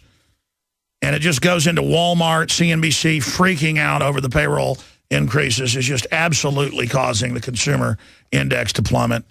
Parents are robbing retirement for college. The big bubble is the colleges, folks. Most of those degrees, you're going to end up working at a grocery store if you're lucky. Not so golden years, over 75, burdened by debt. Oh, yeah, now you don't get to retire. But they're like, don't worry, 73 is the new 30. But you don't live as long. They're just getting you ready for debt slaves, the globalist. That's just some of it. Inflation increasing. Yeah, no kidding with all this quantitative easing. And I'm not trying to be negative here. Admitting, I mean, if I had my leg chopped off in a car wreck, I wouldn't go, I think I'll just bleed to death and just say I'm healthy. No, I'd be tying a tourniquet on there. We need to tie a tourniquet on this leg right now. Right now, right now. All right, Michael Savage is coming up in the next segment. This little 5-minute thing's kind of a no man's land because we don't do the news, so I wanted to get him on where everybody can hear him. But most people hear this segment. Let's go to some phone calls right now. Looking forward to Michael Savage. I actually get excited about that. It's hard to get me excited about stuff, but a very interesting individual. Robert in West Virginia on the gun grab, which is now official. A memorandum out of the Justice Department says they want to ban all our guns. Yep. It's just more confirmation of these dirty crooks. Go ahead, Robert. Yes, I'll have to hurry because I know you don't have much time. I represent a small group of intellectual patriots that have a think tank. We have been analyzing the gun grab and the political chessboard for the last 3 months. And what we have is some dire news. What we see is just like when you fight an enemy, you use their greatest strengths as their weaknesses. The greatest strength of America is its guns. And so what we see is that an intentional gun grab in which causes blood on the streets, in which small groups of patriot soldiers will take control of small areas, including parts of our nuclear stockpile, nuclear, chemical, biological. In doing so, our government will call martial law, and China and Russia will call an emergency meeting of the UN Security Council and say that America has fallen and that in order to secure our world, we must go into the United States and secure the nuclear, biological, and chemical. Wow, listen, I played clips where they actually put this out in movies and things as a preconditioner, and you're absolutely right. At NLEO 9, 10, and 11, 12 was classified. They had troops from 15 nations on tabletop drills, simulations on paper, their generals, invading America if rebels took over. And that's all exactly. You're absolutely right. Push us into a civil war, have the Patriots take over certain areas, West Point's training to retake areas from the, quote, right-wingers. That's all official. And then bring in the I-4 foreign troops. And I've talked to people from West Point. I've talked to top generals on and off air. And they say that's what is being trained for. And that's actually in the news. You're right. That is how crazy these people are. But you know what? I think that would fail as well if they tried to bring in Russians and Chinese. But that's what the NAFTA superhighways are for, all of it. And again, Russia is bad and corrupt, but it's not as allied with the globalist as China. I really see China as the main dog that the global bankers are using as their backup. And notice how the globalists have transferred everything to China. They're putting all their eggs in that basket. What we see is that what will happen is that a group will have control of one of our nuclear or chemical stockpiles, and what will happen will be is that they'll announce that they will not allow foreign troops onto our soil, and either the Patriot group will hit the invading army with a nuclear weapon, or it will be instigated by the Federalists. Therefore, a limited nuclear strike would occur, and also hitting North Korea and Iran, and that's how America dies. Well, I know the globalists have been moving offshore and digging in. I tell you, I look at it all as crazy as it sounds. I think what you just said is very plausible. So what's your think tank, a bunch of retired military officers? My think tank is a bunch of Mensa rejects and Luciferian people that denied entrance into the Luciferians because we refused to join because we were Christians. So you were a Mason then, okay. No, not a Mason. I just refused to accept the light of Lucifer. No, I hear you. Just wild, yeah. Very wild. All right, Michael Savage coming up. Gentlemen, we have breaking news. We have the clip. It's coming up with Michael Savage. Obama saying again, you don't do things alone in America. That's how our system works. You didn't build that. A new clip, live on CNN 25 minutes ago. I was just telling Michael Savage about it during the break. He's like, you're kidding? He did it again. Yes, we're going to be playing that clip. But the reason I wanted to get Michael Savage on is A Time for War. Michael Savage, many #1 New York Times bestsellers, 30-something books, multiple doctorates. I'm not going to go over his whole bio. Most of you know who he is in the talk radio world, or you're hiding under a rock somewhere. But he also writes for WorldNet Daily. They are censoring this. And, you know, this is a big subject I've talked about. You notice that Red Dawn was held up, Red Dawn 2, for 2 years because the Chinese government demanded and threatened Hollywood because it was Chinese as the bad guys attacking America. That was re-edited and made to North Koreans, costing them millions of dollars to reshoot and re-edit. Now, Michael Savage, breaking, WorldNetDaily.com. China lobby censoring new book. And we'll get this story linked up at Infowars.com as well. And this is not a ploy to sell books. Michael Savage, arguably the number one talk show host in the country, doesn't usually do this because I listen to the show and have followed it to sell books. This is in a news blackout because across the board, China owns our fraudulent debt. China has thousands of front companies. Al Gore's on the board of Apple with Foxconn and the suicide nets. They are the liberal tyrants, and they are the new globalist muscle. Michael Savage joins us with this breaking news. And, Michael, it is so exciting to get you on the broadcast. Well, it's always good to be on, especially someone who kicked the limeys behind on air. As you well know, you know what I think of the spineless side of the Brits. I was always an Anglophile until this thing came along where this slime, the socialist slime, slandered me and said I said things I didn't say, and I'm the only American broadcaster, Alex, not allowed to enter Britain. I'm on a list with murderers and terrorists, and nobody in the media, with the exception of Alex Jones right now, dares even talk about how is that possible. Why is my State Department not lobbying on my behalf? But let's not go into the England thing. It's great to be on your show. It's great to have you here, as long as we can keep you. I know you got your own show coming up tonight. Let's first plug that, because you now are on Cumulus and exploding across the country. Well, that's pretty good. Number one, they're the best company in the business, and I'm not just saying it because I work with them. They are the best company in the business, number one. Number two, I'm on the best stations in the country. For example, Alex, I finally got on in New York City on WABC. 9 o'clock at night. Now, what happened? Michael Savage, who's he? I exploded within 2 months to number one amongst younger listeners, mainly males. I mean, women, as you well know, are not a big listenership in talk radio in general. I always joke, I say I have 8 women listeners across the country. Yeah, they're busy not having kids as the whole West dies. Well, the men listen. Here's the question, Alex, because you have a younger demo, and guys mainly. Why are they listening to you? Why did they find Michael Savage, an older guy on WABC? I beat other talk stations. I beat all news stations. I beat because young people are looking for men role models in the age of crucifying John Wayne. They understand they're having their testicles chopped off, and they want to fight back and have a future. Well, first they have their testicles cut off chemically. They're chemicalized to destroy their masculinity. That's right. And if they survive the chemical castration, the next thing is the educational castration. If they survive the chemical and educational castration, I mean, what's left for them? They don't know which way to turn in this country. You know, Alex, last week I started my show by saying I saw a kung fu movie when I was out on vacation last week. I was watching a lot of television, and there was a picture of a kung fu academy in China with thousands of young Chinese being taught by a really tough, mean kung fu teacher. And he's saying to them, no weakness, no pain, no mercy.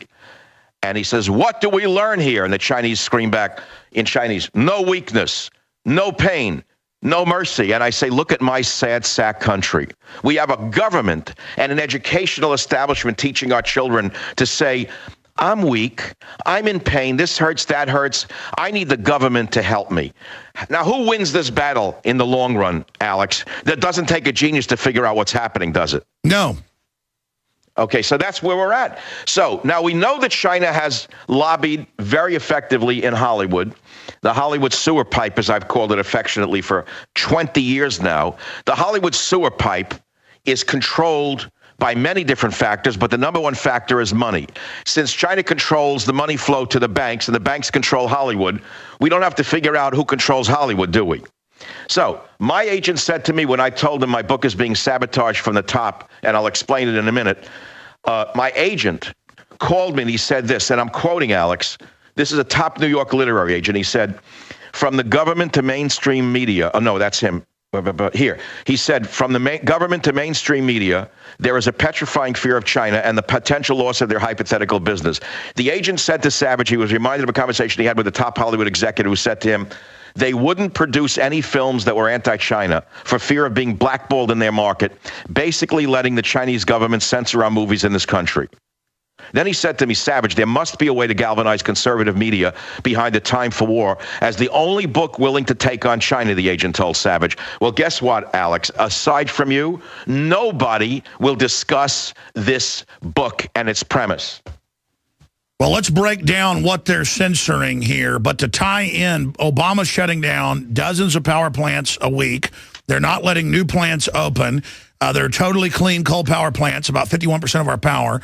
And we're getting ready for that clip, guys. Get ready. This is brand new. This just happened at the end of the last hour. Obama is in Newport, Virginia, at one of the shipyards talking about getting America going. And I saw this on CNN during the break earlier. I couldn't believe it. This is the incredible restatement of you didn't build that. Here's the clip of Obama. Isn't that powerful and dynamic? Alex, I'm laughing because that's radio. No, I agree. That's radio. It happens to all. It happens to all of us. No, it's a relief. Thank God we're not mainstream media. That wouldn't have happened, and we would have heard nothing anyway. See, the problem is that they're recording it and they're off the DVR on TV, trying to run it through the board. We'll get it. It's amazing. But just put it back up, because on screen it says that, Obama, you can't do things by yourself. That's how our system works. That's a quote. Michael, what do you say to that quote? Well, I would disagree with him, because the sex therapists across America are going into our churches and teaching people how to pleasure themselves without anyone present. So on the face of it, Obama's wrong. We have the clip. Here it is. Get up early in the morning and get to this shit. I want to bring in John King out of Washington and Jessica Yellen. So a couple things that struck me. First of all, John, two things. You got to love it. Hey, let's just shut it down, guys. You guys have had enough fun. Alex, hey, it's real radio. I feel better, Alex. I mean, now my staff is glowing because they realize they're not the only ones. Hey, people love it. It's real radio. We're going to get the clip. They were running Alex, 2 feeds that time. I remember when I was a kid in New York, I used to like to watch bad television, good television, didn't matter. And there was a Spanish language station that was very primitive. They had props. We used to watch it late at night on Saturday, my friends and I, when we were 11. They were so poorly produced, props would fall over in the middle of a show. I mean, outfits would fall off. And you know what? We watched it. We loved it. So what's the difference? It's a good time. Well, it's real, and it just happened. It's incredible to see him doing this. Now let's get into your book here that they're trying to censor. The premise of the book that I'm holding in my hand, A Time for War with Michael Savage. Well, the premise is quite simple, which is that, okay, it starts with a helicopter in Afghanistan, a Chinook, carrying a squad of Navy SEALs plummeting to the earth in Afghanistan. Remember when that happened in 11, when our great commander-in-chief was never blamed for the loss of more Navy SEALs in one incident than in the entire history of the SEALs unit? How come there's never been an investigation of who put all those Navy SEALs in a single old flying helicopter and flew them into a hot zone? Who did that?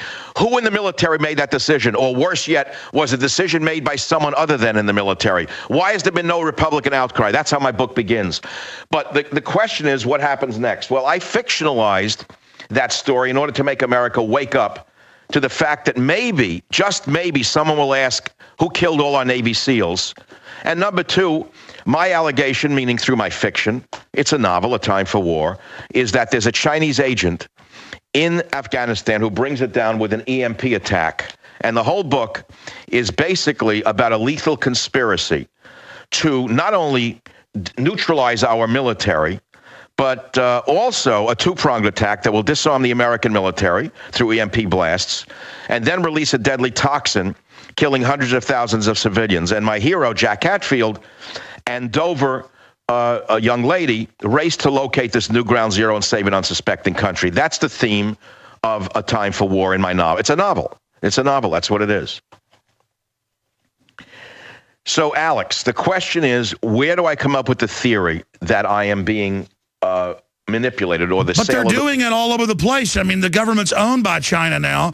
The globalists signed us on to communism and used NAFTA and GATT and all these rules to shut down our industry so only China could thrive. They got their population jumping off suicide nets. I mean, this is how they brought America down.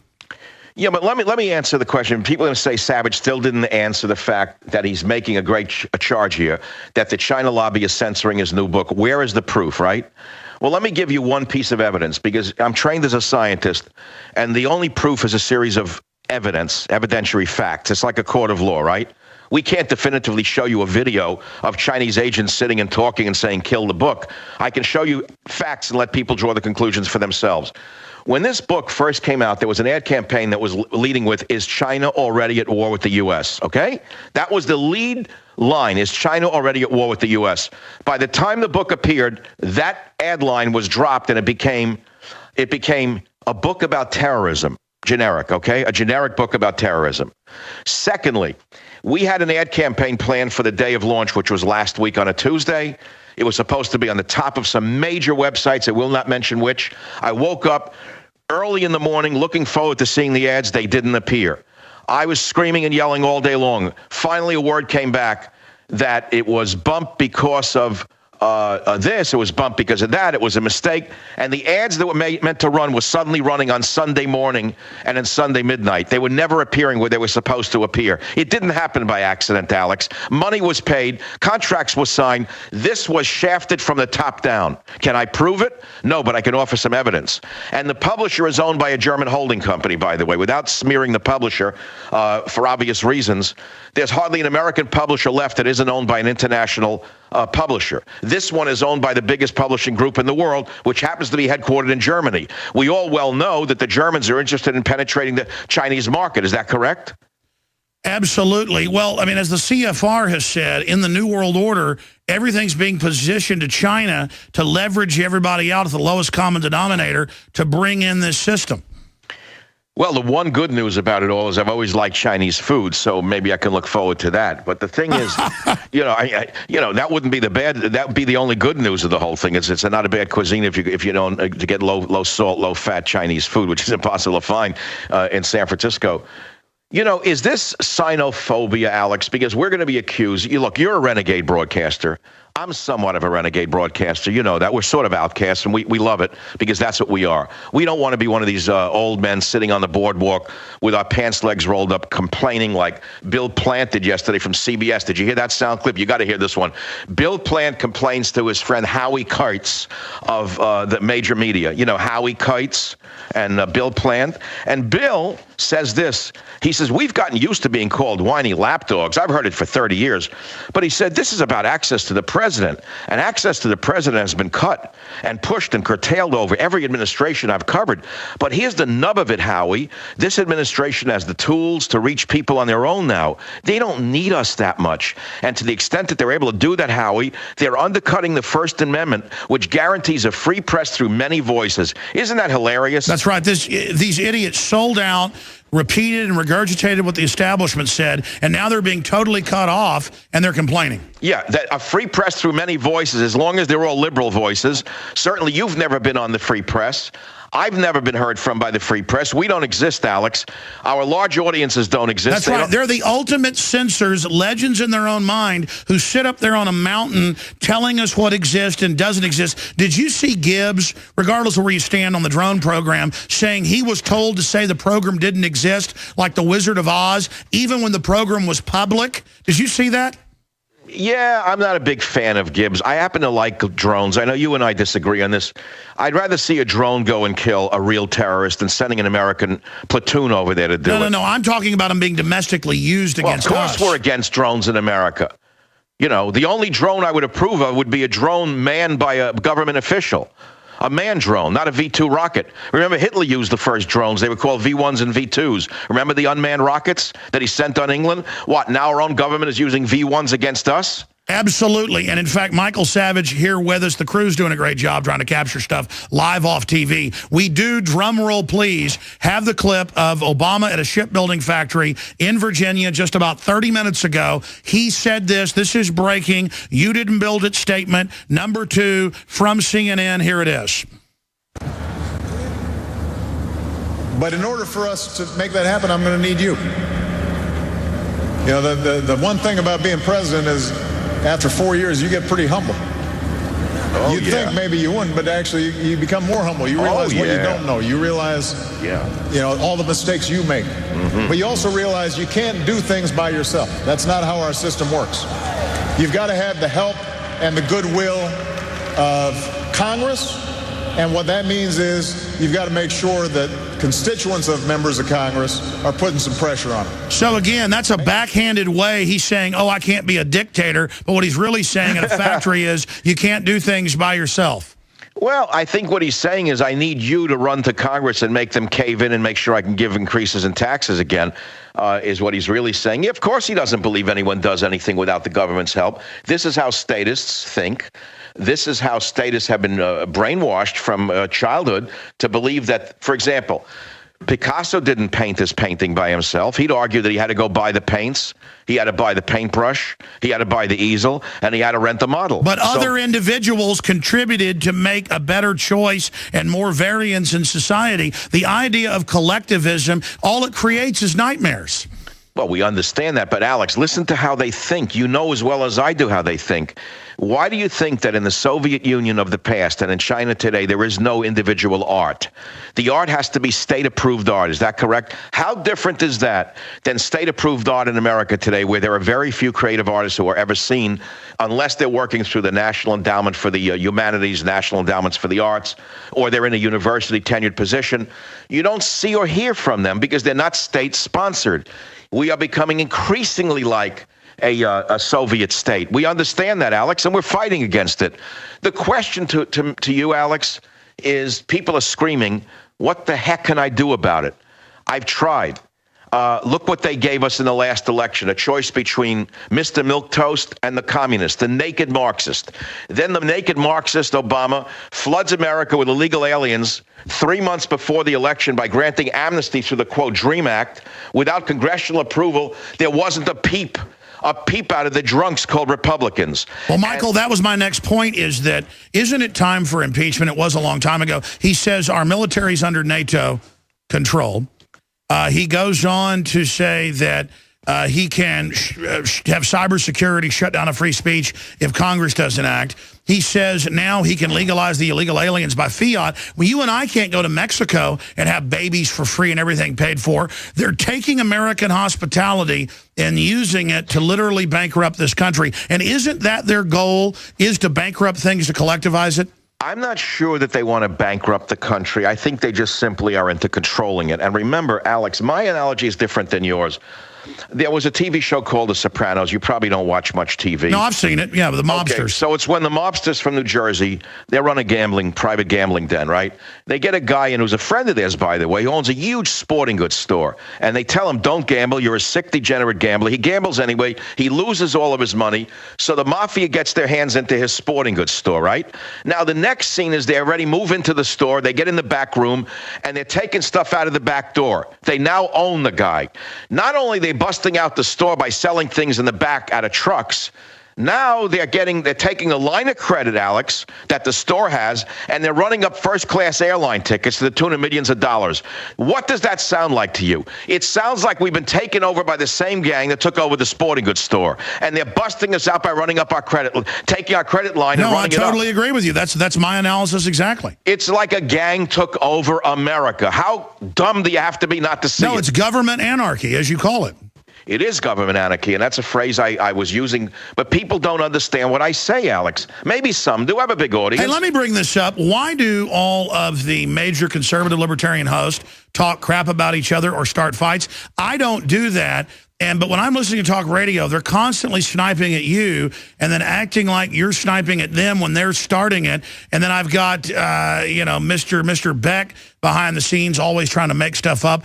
Don't they get there's going to be no country in the future if we don't? Alex, here's the answer. When you're the lead sled dog, the other dogs are barking at your ass. I guess that's true, yeah. I mean, did I use a word I'm not allowed to use? No, you're right. I guess that's... I mean, when you're the lead sled dog and they're tied behind you, pulling a load, they're mad at your behind.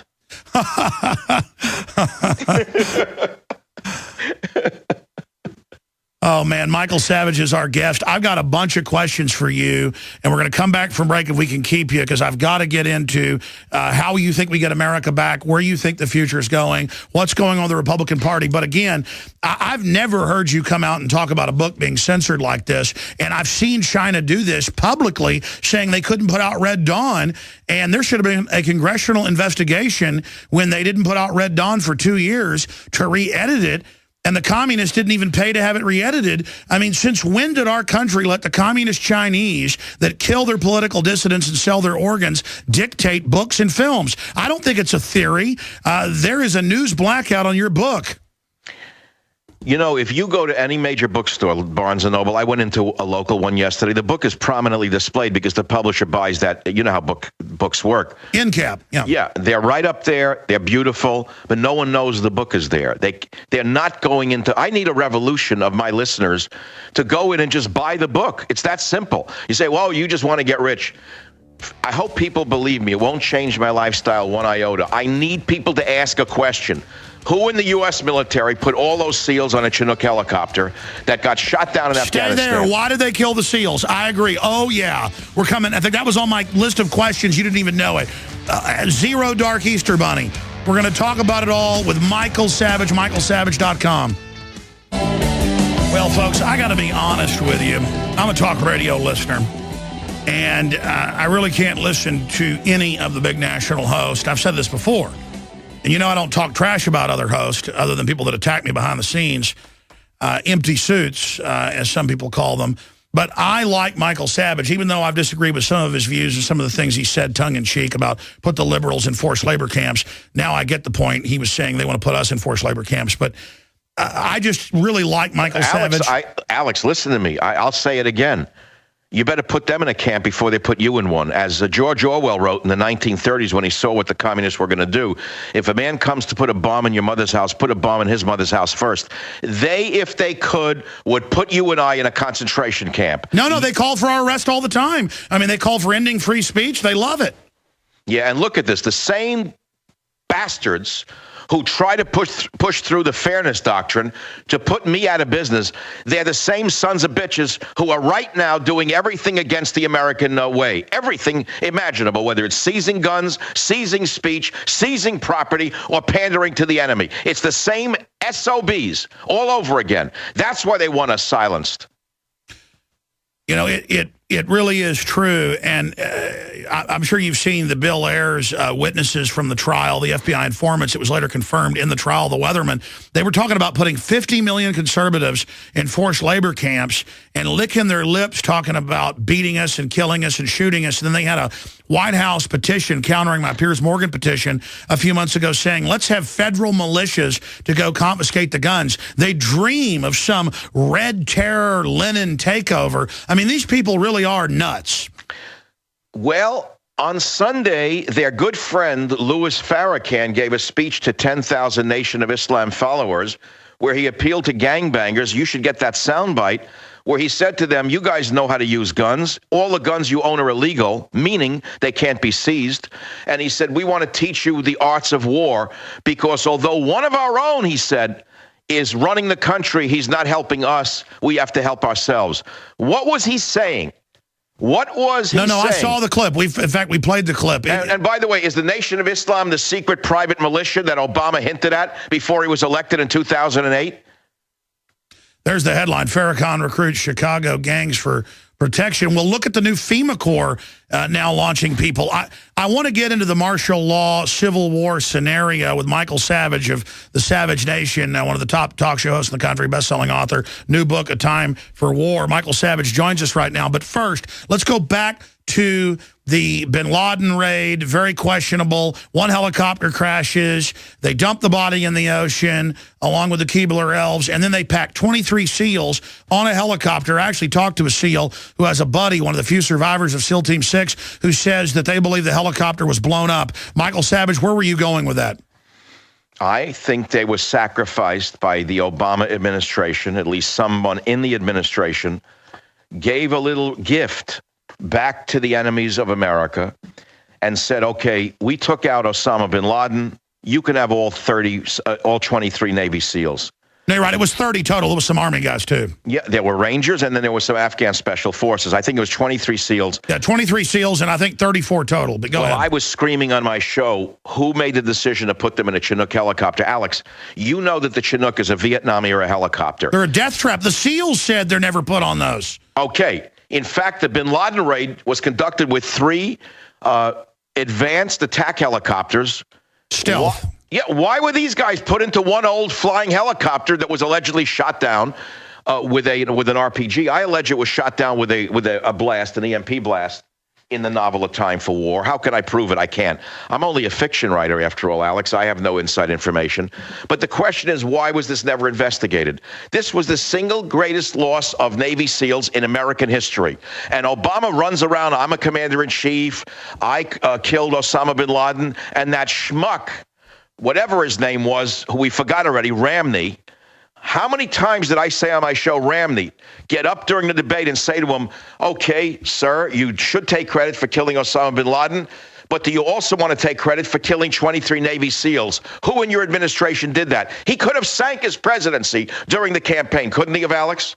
You're absolutely right. Now, getting into the domestic operations, you have 2 billion rounds of ammo now, not 1.6 billion. You have drones for domestic operations. The new DHS-funded drone, $400,000 a piece. They're now putting out training videos showing the drone targeting what it looks like redneck cracker gun owners, to use one of their pejorative terms. You've got all these domestic checkpoints popping up. You've got the DHS training manuals that we got saying veterans and gun owners are the new Homeland Security threat. You've got Obama turning al-Qaeda loose in Libya and Syria. I mean, this is a full flipping of Homeland Security onto the American people. Are they trying to set up a civil war, Michael Savage? How do I know what they really want to do? It almost doesn't matter whether they're trying to do it because they're really moving people against each other, aren't they? I have never seen a more divisive presidency in my life. I've never seen a president who basically antagonizes, should I lay it on the line, the older white males on a daily basis. He literally relishes making older white males angry. He prays they will do something crazy to justify a reaction by this psychotic fascist in the government to make it very clear. Okay, I don't know how else to put it. He's trying to provoke a war in this country. Whether it will happen is only a matter of whether someone goes off or not. But what is their end game? I mean, It's obvious. It's obvious. Government control. Government control. We understand he's not a savior. We understand he's a demagogue. And he's not a right-wing demagogue. He's a national socialist demagogue. Everyone forgets that a certain Austrian who lived in Germany in the 1930s was a socialist. He hated capitalism. Do you know that, Alex? He wanted centralized crony control and used selective socialism to transfer wealth, which you always see with the crony groups. What about Dorner? Yeah, the whole system was paralyzed for a week over one guy. How do they think they're going to start a civil war? By the way, he was a pro-gun guy who then... an anti-gun guy who was then out there using guns to reportedly shoot police. That was a crazy case. And what the media did, the vermin in the media, and I'll say it until people hear me.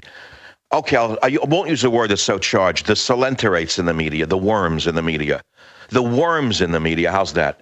The worms in the media refused to report that mad, crazed cop, Dorner, who was killing people, his first 2 victims were a couple, a young woman who was of Chinese African-American descent and her fiance who was African-American. They wouldn't show their picture, Alex. We had to search for it and put it up on michaelsavage.com. Why did the media not show that Dorner's first victims were a black man and a Chinese black woman? Because then it wouldn't have fit their agenda. They wanted to make it about racial division. That's right. The rats, the solenterates, the worms in the media are trying to destroy us. They've destroyed this country.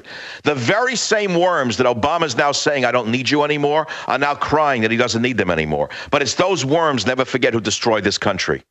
So what is the end game then if he's even raising taxes on the payroll of the poorest people? I guess drive them into pure bankruptcy to get on welfare and make them totally dependent, wreck the country. But you're saying you don't think that's the total plan. Well, that's what they're doing. No, that's not the plan. I think people think that mistakenly. Let's look at who doesn't pay taxes in America. Let's look at General Electric. I keep using that as a prime example for a couple of reasons. GE had reportedly an income of $5 billion U.S. income. They paid zero taxes because of the rigged system. Who is the president of General Electric? Jeffrey Immelt. What else does General Electric own? NBC and MSNBC. Why else would they take a street slime, an uneducated dolt, a street slime, rabble-rousing, uneducated rat like Al Sharpton and give him $1 million a year or more to be on MSNBC? Because he keeps the mobs, the rent-a-mobs that he used for years, away from Jeffrey Immelt's General Electric headquarters. Isn't it cheaper to pay a rat like him $1 million a year? That's right, and then Obama made the head of GE the head of the Economic Council, where they selectively can keep their coal power plants open. They get a waiver, but everybody else gets shut down. It's classic mafia tactics. So, wait, Alex, listen, if GE paid their fair share and Google paid their fair share and all the other corporations who are tied into the Obama administration, and now let's go to another one, Alex, that no one talks about. Why are Indian gambling casinos tax-free? Why don't they pay their fair share? No, if you're an insider and support the mafia, you're tax exempt, and then they say people making $200-something a year are rich, dirty rats who aren't paying enough federal taxes at 40%. You add all the rest of it. It's like that golfer pays 65% and bitched about it, and California said, how dare you, you should pay more. If GE and the other tax-evading corporations paid their fair share, if Indian gambling casinos paid their fair share, this budget would be balanced. But nobody will talk about the sacred cows, will they? Because they are the government. In other words, they're not separate from the government. They are the government. Who do you think put this guy in the White House? So how do we stop them? How do we stop them? I don't have an answer other than talking about it. Free speech has tremendous power. It's the proverbial pebble in the calm pond, Alex. If we keep throwing these pebbles into the pond and the rivulets go out to the edges, eventually people will wake up. Eventually they will act up. There is no other answer that I have, Alex. I agree with you. If we roll over, we're in deep trouble. And the problem is the same insider financial interest that are crony monopolists who want tyranny and a organized command and control economy, they are funding both parties. And now you see the mainline Republican Party demonizing the more hardcore Tea Party that are our listeners, who are actually just Americans. What do you think about the establishment Republicans claiming that Obama is a mandate for socialism and that Republicans should have open borders, abortion, tyranny, everything else? What do you say to that attempted capitulation? I say it's a hoax. Well, it's either you want socialism on a fast track with Obama or socialism on a local train with the Republicans. They're no different. I call them the Democrats for 20 years in radio, or the Republicrats. What's the difference? We have a one-party system. It's an oligarchy. We all understand that. So the Republican Party is irrelevant. It's become a totally irrelevant party. There are some great people in it. Ted Cruz, I happen to be a big fan of Ted Cruz. Will he come on the show? Absolutely not. Did Rubio ever want to come on my show? Absolutely not. So they're all establishment types. I understand that. But I don't hold it against them. Well, here's an example of style then. Okay, let me just throw this at you. I was mad. I was angry. I was in a bad mood. He was playing factoid games. I blew up at Piers Morgan. It was huge news. He's scared to have me back. They claimed I defeated gun owners, but the truth is it scared them, and I met with Morgan later. I saw him in Houston, and he said, oh, we don't want you back on. We don't want to make you too prominent when my audience and your audience dwarfs his by a factor of 10, 15, 20 times. But the issue is I actually kicked their butt because I actually said, get out of your coma, wake up. They say it's discrediting to get angry and aggressive. The truth is that's one of the only hopes we've got. Do you agree with that? 1,000%. Get in their face. They're a bunch of cowards, every last one of them. They're terrified of real men. If you can, spit in their face and tell them I said so. You have no idea what contempt I have for these people. The media is destroying America. And guys like Piers Morgan are the epitome of everything wrong with the media. The fact is, Alex, you did a great job. I admire you for it, and you should keep doing it. I myself don't go on any shows. I haven't for years. I learned my lesson a long time ago. They're snakes. They're the lowest form of vipers. Well, they'll tell you it's live and then do a tape show while they're taping you, while the show's already on, but they'll tape it in a segment and then edit it. They're incredibly deceptive. And expanding on that, I didn't bring that up to inject myself into the story for listeners. I brought it up to say I believe and I've seen being aggressive with the truth is the only dog we've got in the fight. Look, you did a great job. Someone's got to fight back. If more in Congress did what you did, we'd be in better shape. Why don't you run for office since I have declared it's time for war, Why don't you go to war and run for Congress? I'll put it back to you. Why don't you run for Congress, Michael? I thought about it for many years, and I'll give you one answer. I don't have the personality for it. I can't mince words. I don't have the patience to sit politely with my hands folded and say, I don't want to do any fundraising.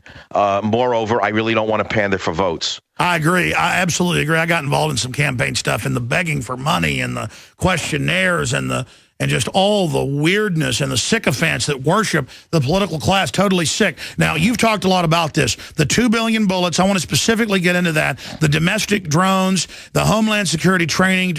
I mean, that has captured the public's attention, that the military-industrial complex is being converted over as a system to control us. I think that's something they're really scared of, us covering that. Well, it's obvious what they're doing. They're drying up the supply of ammunition. If they couldn't control the guns, what they're doing is controlling the ammo supply. That's very obvious. I had an expert on the Michael Savage show last week who called in from WMAL in Washington. He said he's a manufacturer of weapons and bullets, and he said that's exactly what they're doing. Not only, you don't know this, Alex, but not only did they buy all of the available ammo, they've put in advance orders to give them priority for any ammo that's manufactured in the future. What they've done is completely dry up the supply. They're very clever. Don't ever underestimate your enemy, Alex. I agree. They are very clever. They're very angry. They're very frightened. And that makes for a very dangerous enemy. So they can't get you on the Second Amendment. So they cleverly said, okay, so we can't take the guns away from the cracker. Let's take the bullets away from the cracker. That's what they're doing here, Alex. And that's exactly what needs to be exposed to the general public.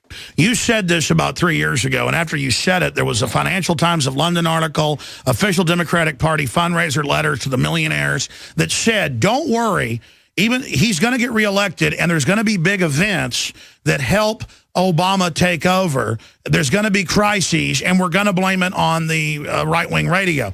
Now, you said that before they even came out and said it, and I've been saying that. What about the false flag Reichstag event, Michael Savage? I see that as basically all the cornered rats have left. Stage stuff or let stuff happen and blame it on us. Well, there are people who are saying that these recent shootings from Sandy Hook onward were staged by the government in some way. I can't accept that as a reality. I don't know how they could brainwash that idiot Lanza to go kill innocent school children. Sirhan. Go right down the list. Right to Dorner. Are they all government brainwashed lunatics? I mean, I don't know if you believe that. I personally don't. But it's interesting to me as an epidemiologist that they all seem to come within a short period of time, isn't it? I mean, they've all occurred in a very short period of time, just as the gun grabbers have raised their rhetoric about taking away our Second Amendment rights. So, yeah, I mean, it's easy to say it fits, but is it true? I don't know. Well, a lot of it is they just, I mean, look at the Batman shooter in Aurora, where he gets DARPA funding and is protected, and the psychiatrist is top Air Force assigned to him. I mean, even the police in L.A. said Sirhan wasn't the shooter of RFK, and you know about amnesic drugs, Dr. Savage. I really don't know that side of it. You're so much more deeply involved in this whole side of things than I am, Alex. I don't think we need to even go there to understand that the enemy of our freedoms exists. It's real. It has names. Regardless, they're using the crisis to take our liberties, like Rahm Emanuel said. Well, that's right. But why would they let a crisis go to waste? All right, Michael, I'm going to twist your arm. There's only a 5-minute segment left. I want to end the show with you with any other points that you think are important to hear. Riveting, important information. I can't believe it. Michael Savage on my syndicated radio broadcast, a powerful transmission. MichaelSavage.com. I'm Alex Jones with Infowars.com. Stay with us. We'll be right back. Final segment. All right, it's the final segment with Michael Savage, the end of the syndicated radio broadcast today. Just incredible. Incredible. Ron Paul yesterday, Ted Nugent yesterday. So much more, and we've got all these other big guests coming up later in the week. I was on Howard Stern, of all people, this morning. Okay, going to Michael Savage here. I was saying to him during the break, what is the solution? Let's punch this up, drudgereport.com. Obama, you can't do things by yourself. And, of course, some will say he meant it like, all we're doing is, saying I can't do things by myself, but he's actually implying give me more power and I can fix things, make me the dictator. That's what I think was coming out of that. And another backhanded socialist comment, you didn't build that. But going to Michael Savage, I was asking during the break, what is the solution? And he said it's in Ecclesiastes. Michael Savage, you have the floor. Ecclesiastes said to us, a time to be born and a time to die, a time to kill and a time to heal, a time to weep and a time to laugh, a time to seek and a time to lose, a time to love and a time to hate, Alex. And then Ecclesiastes writes, a time for war and a time for peace. I'll ask your listeners if the left has not declared war in America. If they are at war and they know who their enemy is, and believe me, they define their enemy every day, why is it that we don't know that we are at war? I said the same thing while the Islamists were targeting us. Every time these stooges in the CIA or the FBI or DOD would give a speech saying, Islam is not at war with America, I would want to break things in my house. I would say, they sure know who they're at war with. They've declared war on Christianity and Judaism. They declared war on women and freedom. And we don't know who's at war. They know who they're at war with. And unless we understand that they're at war with us, we're going to lose this war, Alex, as we are doing. We are losing the war for two reasons. One, because most Americans don't know that the radical left has won. They're in power and they're in daily warfare against freedom. Number two, the media no longer exists. And number three, there is no effective Republican opposition. We have a single one-party system in this country. And so it's left to the people to say, the hell with you. You're at war with me. I'm going to get in your face like you did on the Piers Morgan show, Alex.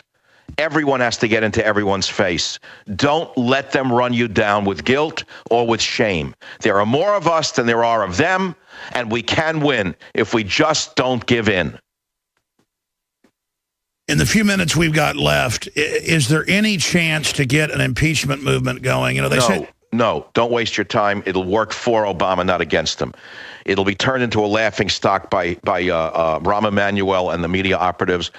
Okay, well, then how do you stop him? I mean, what do you do? He's going to make a bigger mistake than he's already made. I see, I'm a believer in God and fate.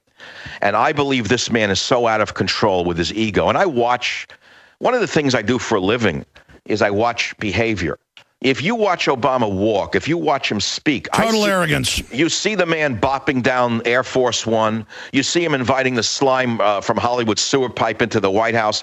You see him using his wife in a way that the First Lady has never been used before. These people are out of control, Alex. They're going to make an error. I believe that God's hand is behind it all. I just think God's taking his time about it. This man will make an error through arrogance that will bring the entire house of cards down. That is my belief. I agree that power never works the way they want, like Hitler turning east into Russia. As I get more power, I get more humble. I don't understand this thing of as you get more power, you get more crazy and more arrogant. That's because you don't use drugs. They do. They're all medicated. There should be drug testing in Congress. There should be drug testing in Congress, Alex. My final word. And again, you've got a degree in epidemiology, nutrition sciences, PhDs. I mean, you name it. You can recognize it. And I look at Pelosi. She looks like she's hopped up. I mean, if I pulled her over, if I was a cop, she looks like she's on something. She's on power. But if you look at Congress and make them pee in a cup, I guarantee you 60% of them would be fired. Amazing. The book, A Time for War. Get it out to everybody. They don't want you to read it.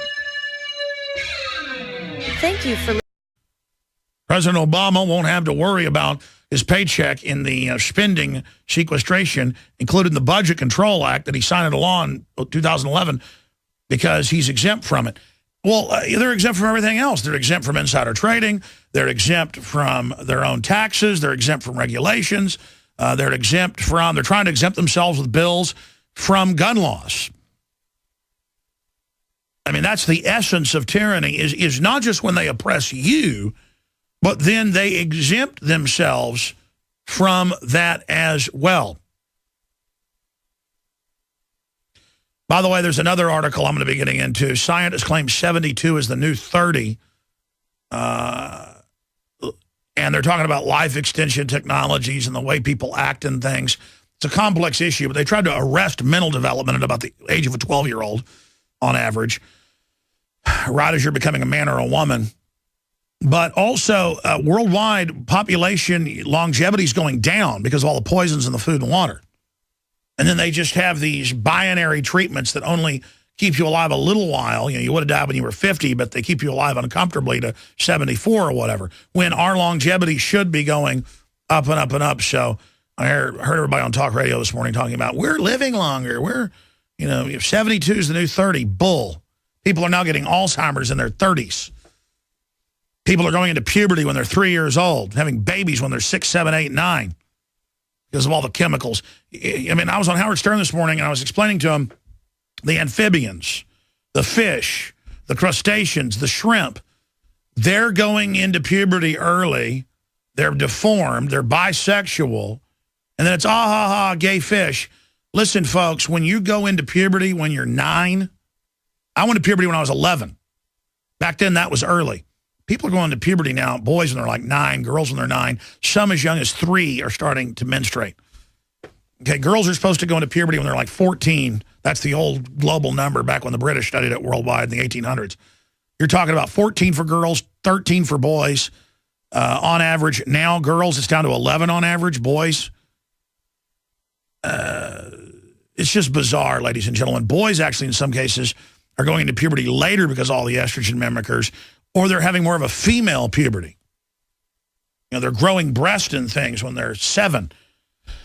And, they made jokes about gay shrimp and stuff. I'm like, yeah, but this is real, folks. This is hitting you and hitting your family. And then Howard Stern's like, well, there are too many people. And I'm like, yeah, Howard, but everyone's being targeted by this. So who are you going to select to kill? And he goes, well, I just don't want more people. Leave everybody alive, alone. But that's not where this is going. And the West is dying. The West, on average, has about 1.5, 1.3, depending on the country. Some 1.2. What, Italy? Italy, a few years ago, was actually down to 1.1. Some cities have a 0.9. That's for 2 adults, a woman and a man in the population. They have less than 1 child. And then fools send me emails going, how can you have 0.9 children? It's an average, folks. So all of that went on. And we're going to be going over that. But I want to cover this first when we get back because I mentioned it yesterday, but I didn't cover it properly, and I didn't play the clip. Robert Gibbs, the former press secretary, saying, I was told to say the drone...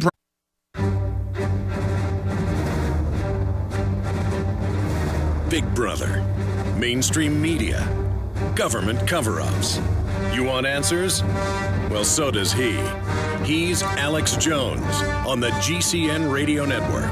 And now, live from Austin, Texas, Alex Jones. Ladies and gentlemen, this is going to be a radio transmission you don't want to miss. I mean, they're all important, but this one's going to be really, really jam-packed. The news is all off the charts important. We've got Michael Savage is scheduled to be joining us in the 3rd hour, part of his maiden voyage here with us. That is coming up today. I was on Howard Stern for an hour and a half this morning. They were going to have me on for like 30 minutes, and I was on for an hour and a half. And, growing up off and on, listening to Howard Stern, being on stations, broadcasting on stations that carried Howard Stern, it's just weird to be sitting there talking to Howard Stern for an hour and a half. And Robin Quivers, really was waking up to the New World Order. And to a certain extent, Howard Stern was as well. And I was able to talk to his sizable audience, the biggest on XM and Sirius, undoubtedly, the king of that format. And, able to talk to him about some really, really important issues like fluoride in the water and what it's doing to people, and to quote Harvard studies to them, and to tell them about silicone in the chicken McNuggets, and to warn them about flu vaccines being dangerous. I mean, these are real public services. And they said, what news sources do you trust? Who's a good reporter? And, I said, it's not even so much about news services, but it's about a reporter. It's about reporters. And I was able to plug drudgereport.com and things like that. So it all went pretty well. I was unable to get it out about Seymour Hersh because it was banter back and forth there on air, but it'll definitely be a popular interview. And so bottom line, the broadcast is reaching more and more people. And that's my goal. Go in there to people living in the Matrix, living in entertainment land, and one of the smarter, dirty shows.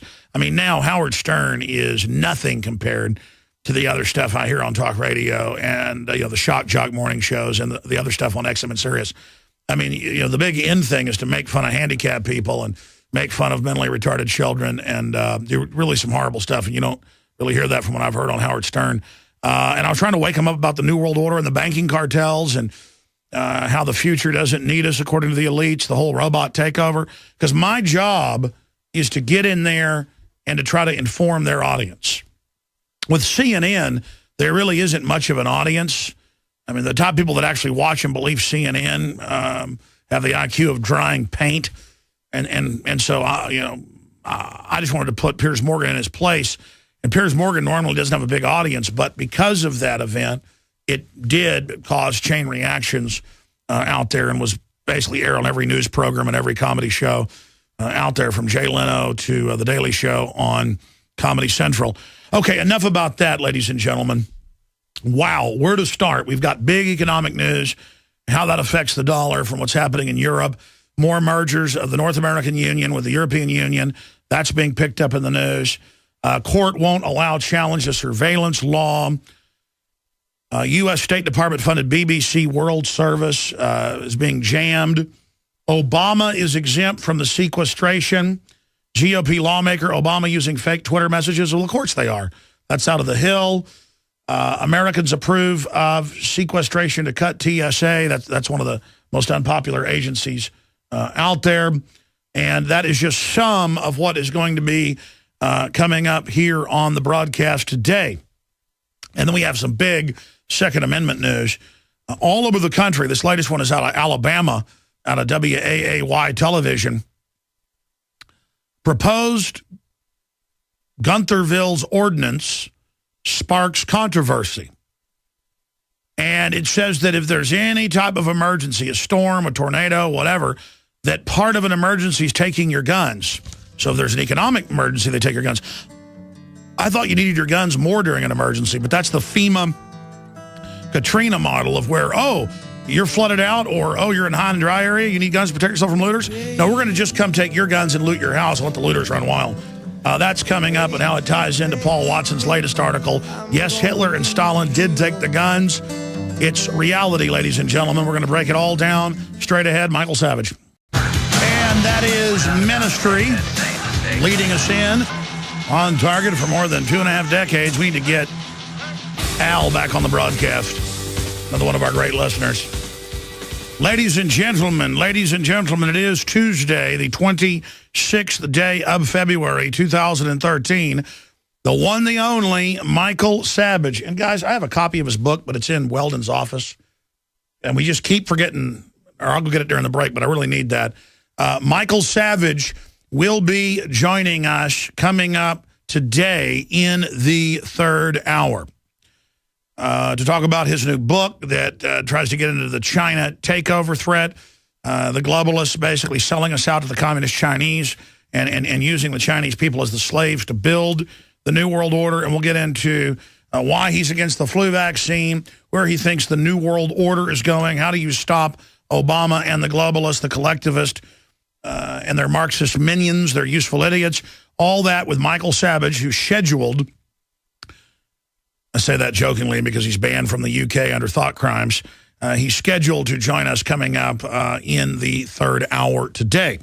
So start your engines on that front. Mark your calendars. It is today. I've got all this incredible news we're going to get to here in just a moment. I was on the Howard Stern show for an hour and a half this morning. I was supposed to be on for 30 minutes. And again, I'm going out there trying to wake up people's audiences. So I went on. I was friendly. And I just reached out to Howard and Robin and his crew and started waking them up, Robin especially. She's like, well, wait a minute, I do know about that, and I do know about this. And I would just say wilder and wilder things and then have them Google it and find out that it was true. And I was just blowing them away. silicone in chicken McNuggets, suicidal shrimp and fish on Prozac, aspartame causing diabetes, and then throwing CBS News in their face, the bisphenol A to hypersexualize and feminize women and feminize men. It was good overall. It was good, and I played along with them, and so was able to reach out to people because that's my job. That's what I'm here to do, and we're certainly having more and more breakthroughs by the grace of God. I'm very, very thankful. They played the clip of me crying, talking about the globalists hurting children, and they said, "Is that an act or is that real?" You can listen to it until it's real. This stuff gets to me, and I try to have a armor of being focused and being manly and being aggressive and also bravado, kind of a arrogance sometimes, a sick, I turn stuff into a sick joke. And I don't come out with this dark satire and humor because I like it at a core level. It's just, it's a defense mechanism. It's a defense mechanism that I have at a subconscious level because this stuff gets to me. And that's why it resonates with people. You get it too. Yeah, here's his new book, A Time for War, Michael Savage. He says he's never seen such censorship of a book. This is a guy who's had a bunch of #1 New York Times bestsellers. He's never seen such censorship and such an attempt to block it. So we're going to be talking about that coming up with Michael Savage. Okay, that said, ladies and gentlemen, where to begin? Let's punch up drudgereport.com for TV viewers. If you're a radio listener, I will break it down for you. All tax, no cut. Will he cave in again? And that is John Boehner. Well, of course he'll cave in again, or cave in partially, because he's funded by the offshore megabanks that worldwide have the same policies from Germany to Japan to Australia to Costa Rica. I mean, what they want is what they get until we wake up to them. And you can see Bernanke's regional boss right down below him. Bernanke defends indefinite pumping selectively to themselves. And that's why it's creating such incredible inflation in luxury items, because only the ultra-rich who are the recipients of this can buy things for the rest of people. There's even some deflation in what you're being paid, but overall inflation, but not the hyperinflation we're seeing in some areas. Fed faces explaining billion-dollar losses in QE exit stress.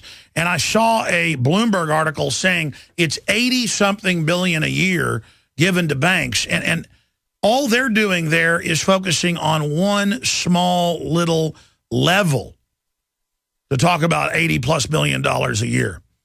If you expand on it, the MSCI sees the market value of Fed holdings shrinking by $547 billion over 3 years under an adverse scenario that includes an economic contraction and rising inflation.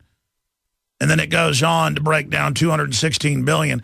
And folks, there's different ways to look at this, but overall, last time they put numbers out a few years ago, it was over 40-something trillion dollars that American taxpayers gave to the private Federal Reserve and its 6 owning banks. And you're like, well, where does the money go? It goes nowhere. They've already written off the derivatives, most of them. They are just destroying the money to siphon it out of the economy to make you a debt slave. Because it's all zeros and ones anyways. And I know I talk about that ad nauseum. It's because it's the key to everything. And it's hidden like the elephant in the room or the little man behind the curtain. If you pull it back, it's a little elephant, little demonic elephant behind the curtain. And it makes me sick to see this going on, to see this happening. And Obama and the Congress, they don't see pay cuts under sequestration. In fact, here it is, Obama's paycheck exempted from sequestration, CNS News. The program didn't exist. And he said it was like the Wizard of Oz, the little man behind the curtain, because it was a public program. Yeah, I mean, I've seen press secretaries under Bush as well get up and say, there is no inflation when there's inflation on record. And then they ask, why do I lie when it's blatantly obvious it's a lie? It's to acclimate everyone to lies, not to even accept them, just to where, well, this is what we do. It's the analogy of like animals all around an apple orchard. And some deer run and eat some apples, and the guards run to protect that. The farmer does, the person managing the orchard, and then some squirrels run in and eat it, and then some pigs run in and eat some, and then a bear comes in and eats some, and then a badger comes in and starts eating some, and you can't stop them all from just rushing in. And that's the psychological thing at play here. Where I'm on the radio going, hey, they're putting cancer viruses in your vaccine. Here's the name of it, SV40. They're killing you, and it's ha ha ha, gay fish. And I'm like, hey, this is affecting you and your family. I mean, and I understand people just are in this giggling mode where they can't get out of it. It's mind control. Back live here, ladies and gentlemen. And let's get into this article because it's a window into everything we're talking about. We have several articles dealing with this up at Infowars.com. Yes, Hitler and Stalin did take the guns. A fake meme was put out by a whole bunch of so-called liberal authoritarian websites that we have a link to, saying that Hitler didn't take any guns and that authoritarian Stalin doesn't take guns either. When you type in Hitler and gun control, that's all the top links. Bizarrely enough, along with some Nazi sites saying Hitler was pro-gun and didn't take anybody's guns. So we have links to that, debunking the meme that historical gun grabs are carried out by dictatorships. Again, debunking the meme that historical gun grabs by dictatorships is a myth. And then the other big gun news here, city wants power to disarm individuals during crisis, any type of emergency, like a hurricane or tornado, a storm, just like we saw in Katrina. That's up at Infowars.com and Prisonplanet.com. Now, going over this clip, former Obama press secretary was ordered to act as if drone program did not exist. The first rule of the drone program is that you do not talk about the drone program. And Steve Watson wrote an article about this. It was also picked up by some other publications. But the point is that it's not like he was told don't admit some secret torture program, which we know Obama's continuing and has been caught doing, and then putting out Zero Dark 30 movies about how the White House was involved in that, about how he blocked the torture program, another lie. And the idea that the torture program, actually saved America, more lies. The name of the film should be Zero Dark Easter Bunny. But the larger issue here is that Gibbs is up there saying it's like the Wizard of Oz, the little guy behind the curtain, because the drone program is all over the foreign news. It's admitted to be going on, and that Gibbs was told to just say it doesn't exist if people brought it up to him. And so he's now on MSNBC and on CNN doing interviews. He goes on all of them, saying basically the same thing now. Oh, yeah, I knew it was silly.